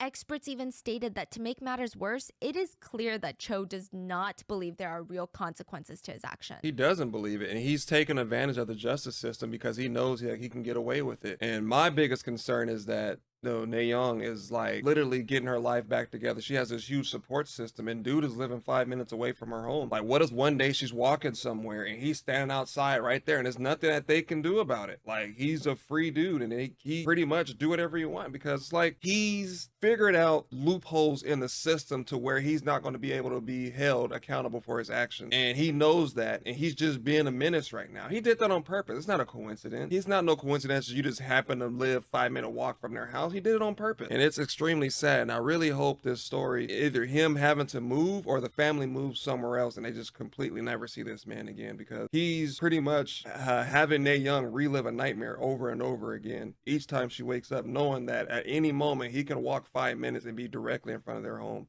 and possibly try to reattempt or try to harm her or her family in some kind of way. Imprisonment, the threat of future imprisonment, that's not going to stop him from reoffending. The same profiler who worked with Cho said, someone like Cho, he gets a lot of satisfaction from his actions, not just the act itself. I just said but we believe that he gets satisfaction from watching his victim and the victim's families collapse. The damage done to the victim's life, that is an addiction and a satisfaction for someone like him. Cho was given a test that measured his likelihood of reoffending his same offense. And they measured things like family environment, criminal history, employment.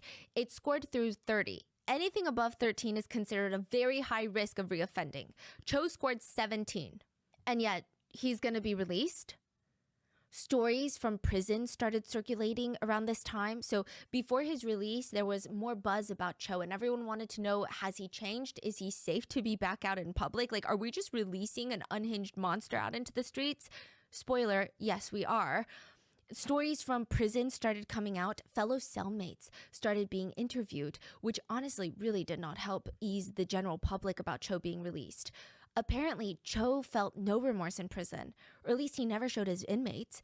Instead, he was on this high horse all the time about how he thought that child offenders were disgusting, vile people that deserved to die. What? Yeah. But to him, it wasn't. He was not one of those people because he was blackout drunk and doesn't remember the crime. He also stated to an inmate that he's a scapegoat and there is no real evidence. He's not the one that did this. Yeah. Cho also complained a lot about his circumstances and being in prison. He said, I feel like a bird that wants to fly but is caught in a cage. I yearn for freedom and I count the days until that's possible. Inmates said that while Cho was in prison, he focused a lot on working out. He allegedly told inmates he was terrified that someone was going to attack him when he gets out, so he needs to work out. One commentator said, why? Why is your body that precious? Is your body more precious than an 8-year-old's body? No matter what, Cho will always care for his own physical body. He will go to whatever lengths for himself, which is terrifying. Knowing that Cho allegedly told one of the arresting officers later after the trial, I'm going to work out in prison, build up my strength, and I'll see you 12 years later.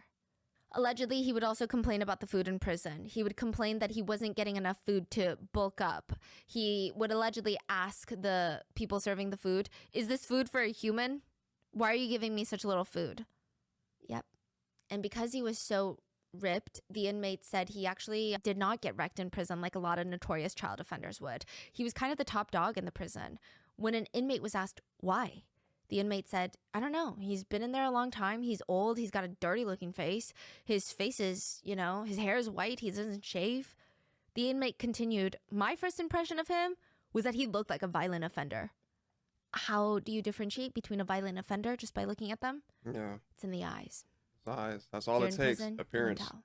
It's in the eyes. Cho told the other inmates that when he gets out, he wants to sell coffee on the mountainside. I don't know if that means he wants to open up a cafe. That's what it was interpreted as. But either way, it's astonishing that this man is here thinking about his future. But the most terrifying part of all of this is that it's said that he still has a very high sex drive at 68 years old. One psychologist stated he's still excessive in his desires, and those desires are being actively expressed in his behavior. So yes, this does raise a bit of concern. Mm-hmm. According to an inmate, this is an allegation, but allegedly, Cho would tell his fellow inmates that the electromagnetic waves from the TV and the CCTV cameras were suggestive to him, and he would aggressively self-pleasure himself to those electromagnetic waves. So why can't the government do something? Because he does not sound like he is ready to be a part of society. At all. The best option the government could have done would have been 12 years ago. When Cho tried to use that drunk defense, they could have thrown it out. The prosecutors could fought like hell, tooth and nail to get that defense thrown out. But they didn't. They didn't even appeal when the sentence was given. Now it's too late to appeal his sentence. He cannot be tried again for his crime because that would be against his constitutional right of double jeopardy. The government cannot now reverse the sentence or add on more years. I mean, there were conversations that he and other offenders should be held in a halfway house outside of prison when their sentence is over. So you stay in there until we are sure that you will not reoffend. But that idea, this bill, has been shut down by human rights activists because they are worried that it would be abused, and criminals could be held indefinitely in that halfway house. Human Rights Commission of Korea stated, detaining an inmate who has already finished their jail term is a violation of a human right. Netizens thought, okay, then what about we chemically castrate him? So in 2011, South Korea enacted a law that allowed judges the power to sentence sex offenders who attack children under the age of 16 to be chemically castrated. Chemical castration is when you use chemicals or drugs to stop the sex hormone production. The purpose is to lower libido and activity. It can also be used to treat things like cancer, so it's not just used for like offenders or criminals or anything like that. There's a lot of medical reasons why one might need one. But a lot of countries have talked about chemical castrating for offenders. And it sounds crazy. Chemical castration, like those two words sound unhinged, but it's really not. Chemical castration is not removing any organs. You're just taking chemicals to suppress drive. So it's not even like a one surgery, one shot. It's like a constant.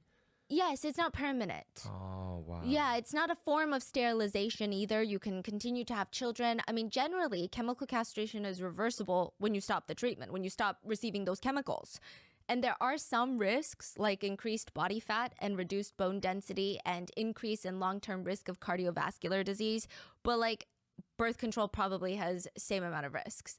And compared to the injuries inflicted by Cho, I would say that these side effects seem non-existent. But that law was passed in 2011. It does not work retroactively. So no one can force Cho to be chemically castrated. He also cannot be forced to live away from schools like we talked about. In fact, he can't even be forced to live a certain distance away from his victim. He can move half a mile away if he so wishes, which is exactly what he does when he gets out. And side note, this is so angering. But I do think that a lot of city officials, the prosecutor that worked on this case, and someone in Ansan that's making these horrible decisions, they should feel guilt. They should feel shame for the rest of their lives. They should, because they really did nothing at all to protect this girl. And the scary thing is that Stephanie has mentioned that he passed everything. He missed out on the murder part. And he also missed out on the thing to where you can't really live that close to the schools and whatnot. So pretty much what she's saying, or what it really comes down to, is that they would literally have to catch him again, or he would literally have to go out and prey upon another target before they can charge him with a more heinous sentence, which is scary because they're saying for his age, usually, I think they said around like 50, 60 or something like that, you start to slow down, maybe even early 40s, depending on the person. But your sex drive starts to slow down. But this dude is still on go mode, according to doctors and whatnot. So it's scary. So he's still sexually active. He still has some desires and fantasies that he plans to live out, and there's nothing that he can do about it until he goes and does something, which is scary to think about. He got out in 2020. It's been 4 years. I don't know if she's going to mention any other crimes, or I don't know if he's still alive at this moment, but I'm pretty sure Stephanie's going to let us know when the time comes. Get this. Nayoung's family were struggling before Nayoung's attack. Nayoung's dad was a daily worker, meaning he would go out and offer manual labor for the day. If someone needed his services, he would make money. If they didn't, he made no money. And the problem is, at that point, you're so desperate for any money, you just take any amount of work for any low cost. Nayoung's mom was a housekeeper and worked random other jobs to put food on the table. They did not have enough money.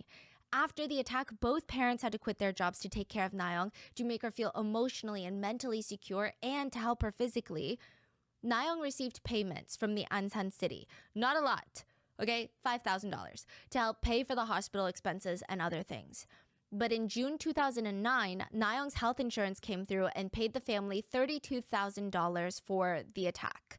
The city of Ansan then went to the family and demanded the return of $5,000. What? The city was going to demand full repayment, and if Nayoung's family did not pay them back in full, they said that they would stop any and all government assistance payments to Nayoung's family.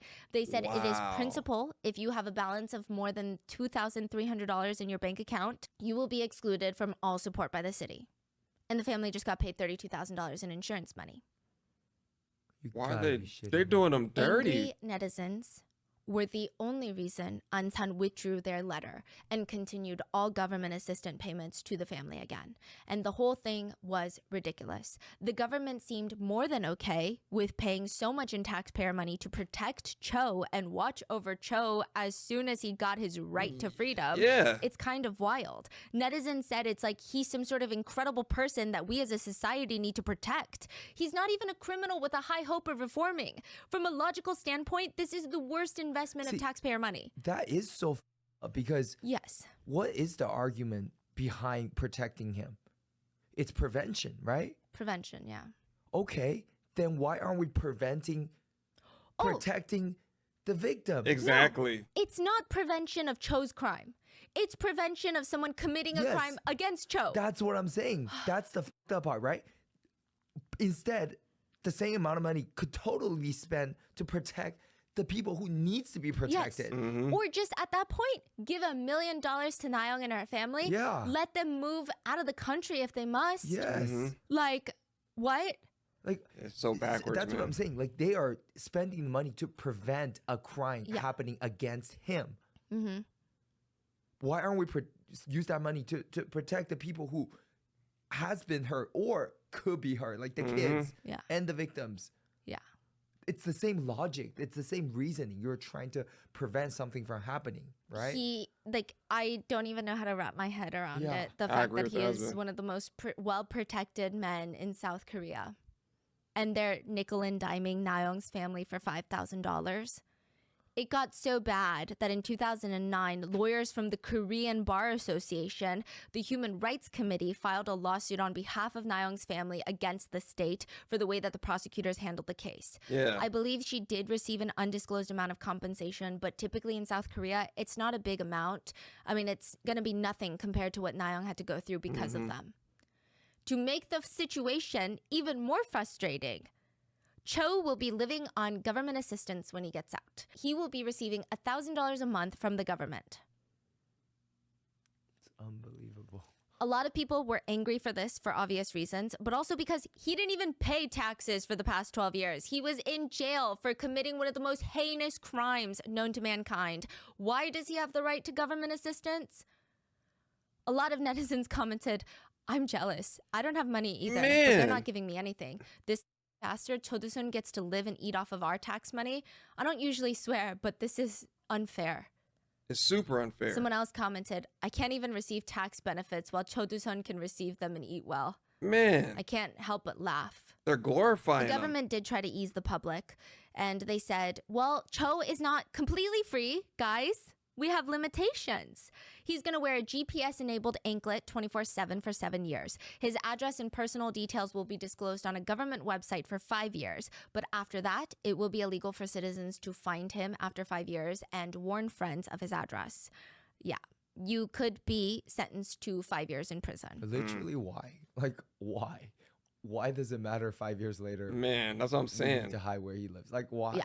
Even now, you could be arrested. So, for example, if I was a Korean citizen and I told you where Cho lives, even through a private text message, like a Kakao Talk message, I could be arrested. All I can say right now, even though his address is on the government website as of right now, is, hey, go to the government website to find his address.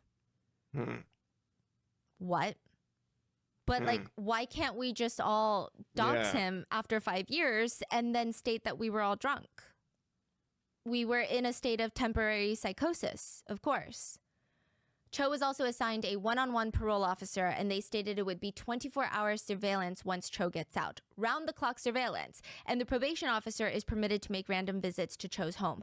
But even the probation officer was interviewed, and he said, there is a real possibility Cho will harm other people and enact other extreme forms of violence. Like, on the record, it says I'm supposed to surveil him 24 hours a day, but in reality, when he goes to bed, we can't keep track of that. If he's in his house before bed and drinks, we can't really control that. We are trying to do our best within the frame of the law. And fine, he has to wear a GPS tracking anklet bracelet for 7 years, but so what? The other offenders that NBC interviewed, they had an ankle bracelet. They were at playgrounds. That doesn't alert anyone of anything, other than maybe where he is, but we don't know where he is, with who he is. He could easily kidnap a kid and bring them into his house. What would the ankle bracelet tell? His probation officer that he's safe at home? That's it. And it's only on for 7 years. Cho is prohibited from drinking more than a certain amount of alcohol. His blood alcohol concentration has to stay below 0.03%, which is 1 drink if you drink it very quickly. So he's not even forbidden to drink, which is wild, considering the whole reason he claims he committed this crime was because he was drunk. But they're like, fine, you can still drink a little bit. He also has a curfew. He cannot leave his house between the hours of 9 p.m. and 6 a.m., which... Okay, and what? What is that going to do for anyone? The attack on Nayeong happened at 8:30 a.m. I don't know who came up with these rules. I'm telling you, like, everything is just so backwards. They're glorifying them. They're giving them the government assistance. There's probably families out there that's trying to feed their kids and, you know, and put clothes on their backs, and they're not getting any government assistance. Dude got out. They gave him a place to stay, gave him $1,000. They gave him a curfew. Like, bro, he's not a teenager. Dude is a hard felon. Like, dude needs to be watched. He needs to be put back in jail. If your parole officer is telling you that, oh, this man is dangerous, doctors and psychologists are telling you, oh, this man is dangerous, and it's like you're not listening, something else is going to have to happen to somebody. Dude is really going to wait until those 5 years is up to where his address is going to be protected, and he's going to go out and do something. If he's still living by the time that she's done with this video, if dude is still living within 5 years, he's going to go out, or he's probably going to wait till the 7 until that GPS thing comes off of his wrist, and dude is going to be he's going to be out on the prowl. He's going to get one more victim before he leaves this planet if they don't do something about this dude. And he's one of many that are still out there to this day prowling on underage girls. It's just not fair. Like, it's extreme, and there's nothing you can do about it because you're not a part of the criminal justice system, and people wrote these laws. Some of these laws have been written so far back that it's up to interpretation right now. It's like the spirit of the law. Like, I think it means this. I think they meant it in this way. Or sometimes the laws kind of apply to back to when it was written, and some of these laws have never been updated. And something needs to change because it's just not adding up. Laws. Yeah. Like, no kids are even outside typically at 9 p.m. to 6 a.m. Yeah. This curfew is masquerading as some sort of big prevention tactic, and it's very odd. It's not going to do anything. The whole half-mile radius around Cho's house has also been designated as, quote, I kid you not, a women's safety area. Wait, what does that mean? There's going to be heightened security presence there. Yeah. So it's safe for women is what it says? That's, I guess, the naming of it, but none of this makes sense. First of all, the name is ironic, and second of all, Nayeong was a child. Yeah. Like, what? Clearly, women, full-grown women are not his target. And nothing is being done to stop his release. He has been released. I mean, nothing was done. I don't want to say nothing so definitively. I'm not an attorney, nor am I part of the government, nor do I know everything that happened behind the scenes. Right. But the citizens, it seems like they're the only ones that tried to prevent Cho's release. They signed a petition. South Korea has a population of around 52 million people. Of that, like 8 million are children. 1.2 million people signed the petition to keep him in some sort of rehabilitation center after prison. Nothing was done. A professor of the Korean Institute of Criminology said, it's impossible to isolate these criminals from society forever. The criminal system must ensure that they reform when they return. Everybody hates offenders. We all know that. The whole world hates them. But their return is inevitable. They will be back. And Cho Do-sun was coming back to Ansan, of all places. It doesn't even appear that he has a strong network of friends and family. So why Ansan? Like, why come to the place where everyone hates you? I mean, everyone in Korea hates you, but why not just move somewhere quiet? You have no intention of getting a job. You're living on government assistance. Move somewhere quiet and live the rest of your life in solitude and try to find some remorse. He gets a thrill out of moving it. back to Ansan feels to citizens and to Na-young's family almost like him saying, yeah, and what? What are you going to do about it? Yeah, that's exactly what it is. Na-young's dad was interviewed by Chosun-ilbo, and he said, how can Cho come back to Ansan, where his victim lives? I feel like he's trying to retaliate by moving back here. Yeah, totally. To make matters worse, Cho allegedly wrote in multiple letters to the judge that his last request, his last wish, Like was to meet his victim again. Oh my God, that is so sick and twisted. That's creepy, man. And they don't say I feel nothing. like They don't he see knows anything. that the victim would read that or find out about it, and it would re-traumatize her. Yeah. And what intention for someone like him to have? Like he knows what this will do to the victim. Yeah.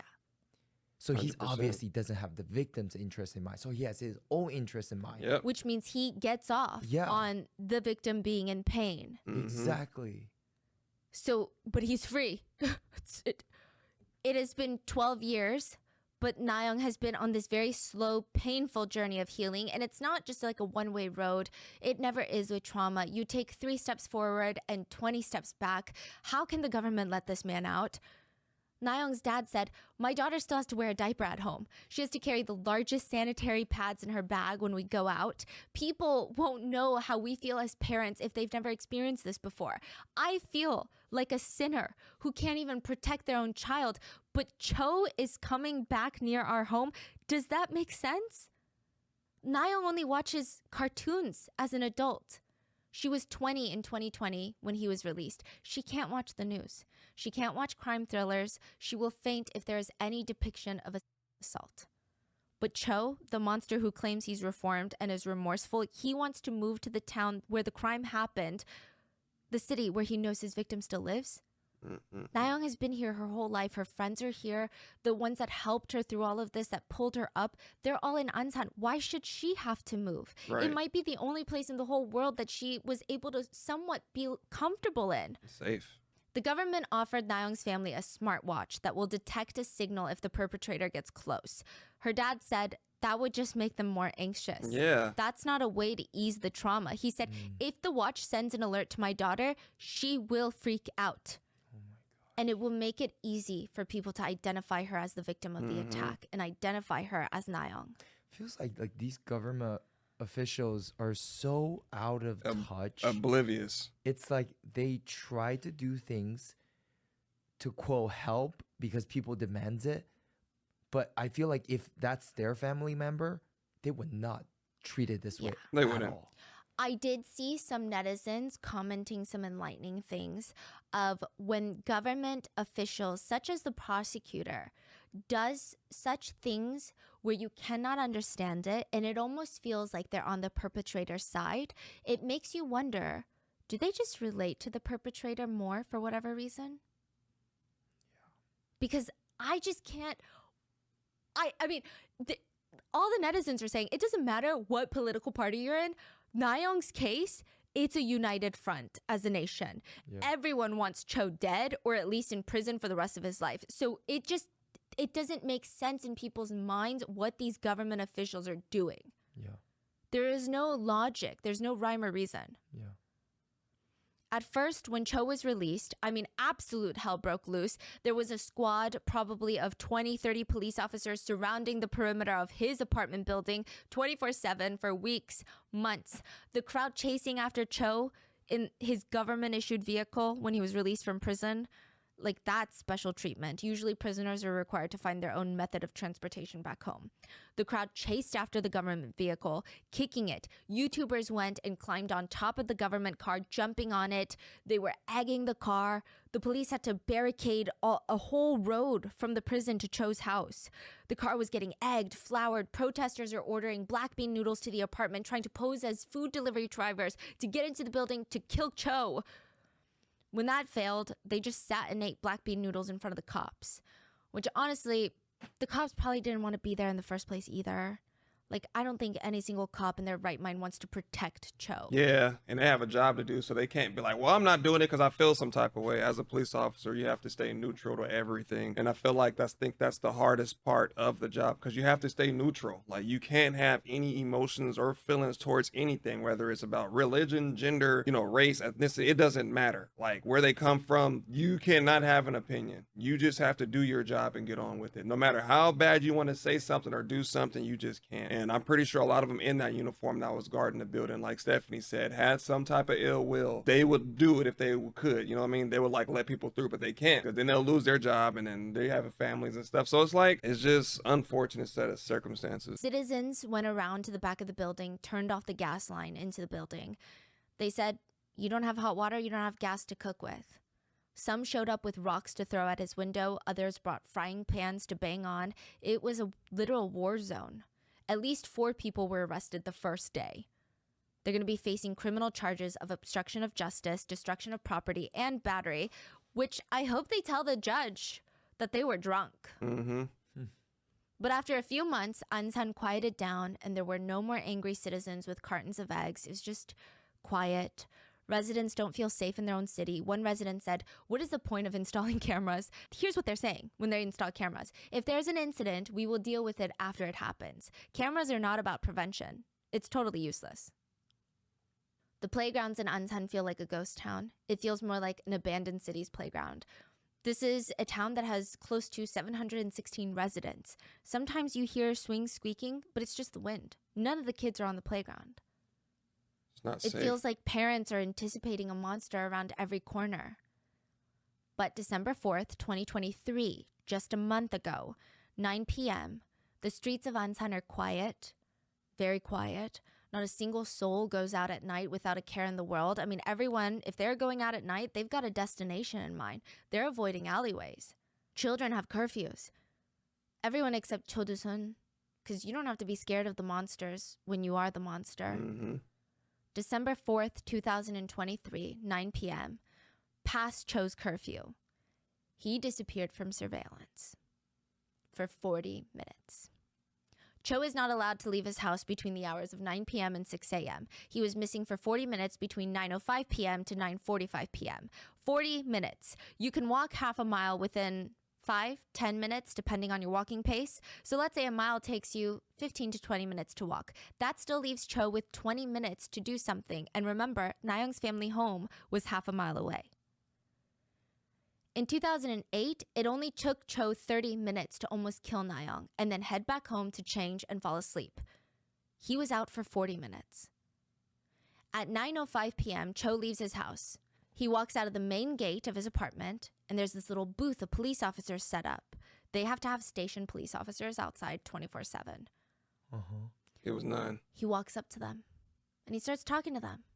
They immediately tell him, go back inside, you're breaking curfew, you're breaking the literal law. But he refuses. He says, I had a fight with my wife, I just want to cool off.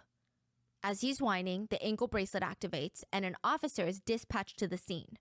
It takes a full 40 minutes to either persuade, coerce, and encourage Cho to get back into the house. I don't know why force wasn't an option here. Yeah, that's what I'm saying. He's clearly breaking the law, so I don't know why they couldn't force him physically, but 40 minutes. That they were talking? Yeah, to finally convince him to go back in. This incident happened just over a month ago, and everyone is enraged. They asked, what if Cho didn't walk to the police officers out front? Did they even see him? What if he just left somehow? Why is it that children and these parents have to live in fear every day of their lives while he gets to break laws and stroll out of his house whenever he wants? That sounds like enough reason to throw him back in jail. That's what I'm saying. But they won't. It also feels like Cho is testing to see what he can get away with. This feels like him pushing the rules, which I wouldn't be surprised, and it works because Cho is an expert at getting what he wants out of the Korean justice system. Netizens are not happy with the incident or the fact that Cho is free. One commented, "Stop giving everyone trouble. Just someone go over there and cut his Achilles heel." He approached the police first.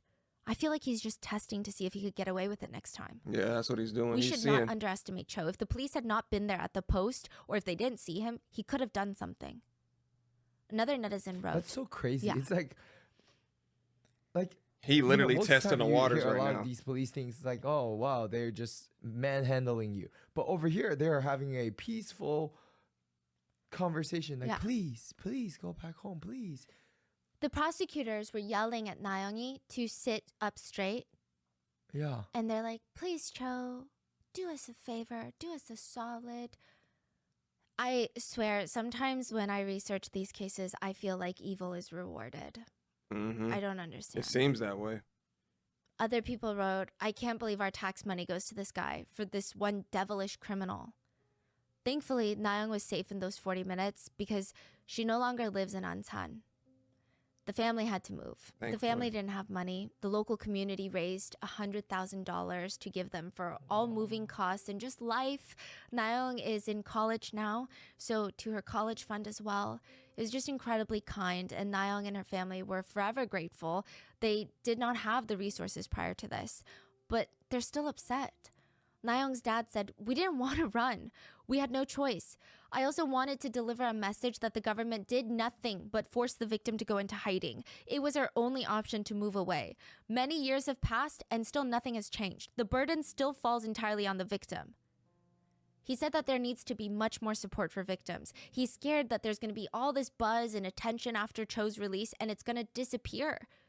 He said, "It'll be more helpful if there's an appointed public official or social worker who can keep in touch with victims. Just once a month, give us a call. We'll feel more secure. All we want is to know that, just to say to victims, you are not alone and we support you." That's what victims' families really want to hear. How do you think this makes us as parents feel? When your child tells you they're scared and we have to move away. There's nothing you can Nayoung do. wanted Cho to be in prison for 50 years. Instead, he gets 12 and now he's free and she's on the run. Parents in Korea say, they used to have a saying that you got to enjoy your time with your daughter as a little kid because once they become a teenager, they don't want to hang out with you anymore. But now knowing that there are more Cho Do-suns out there in the world and the justice system is protecting them, a lot of parents say, we want our girls to grow up as quickly as possible. Yeah. There have been some changes made. A bill called the Cho Do-sun law was passed. It bans SA offenders of minors from going near schools and leaving their homes at night and during hours when students commute to and from school. But that doesn't include hagwons, tutoring centers, parks, the mall, like other places where students gather. The law has also been amended to make it more difficult for defendants to use alcohol intoxication as a defense, but it's still kind of left up to the discretion of the judges. Even in 2019, just a few years ago, a 26-year-old male essayed a college student. He claimed he was drunk at the time. He received 3 years in prison, but even that was reduced to 4 years of probation. Outside, free.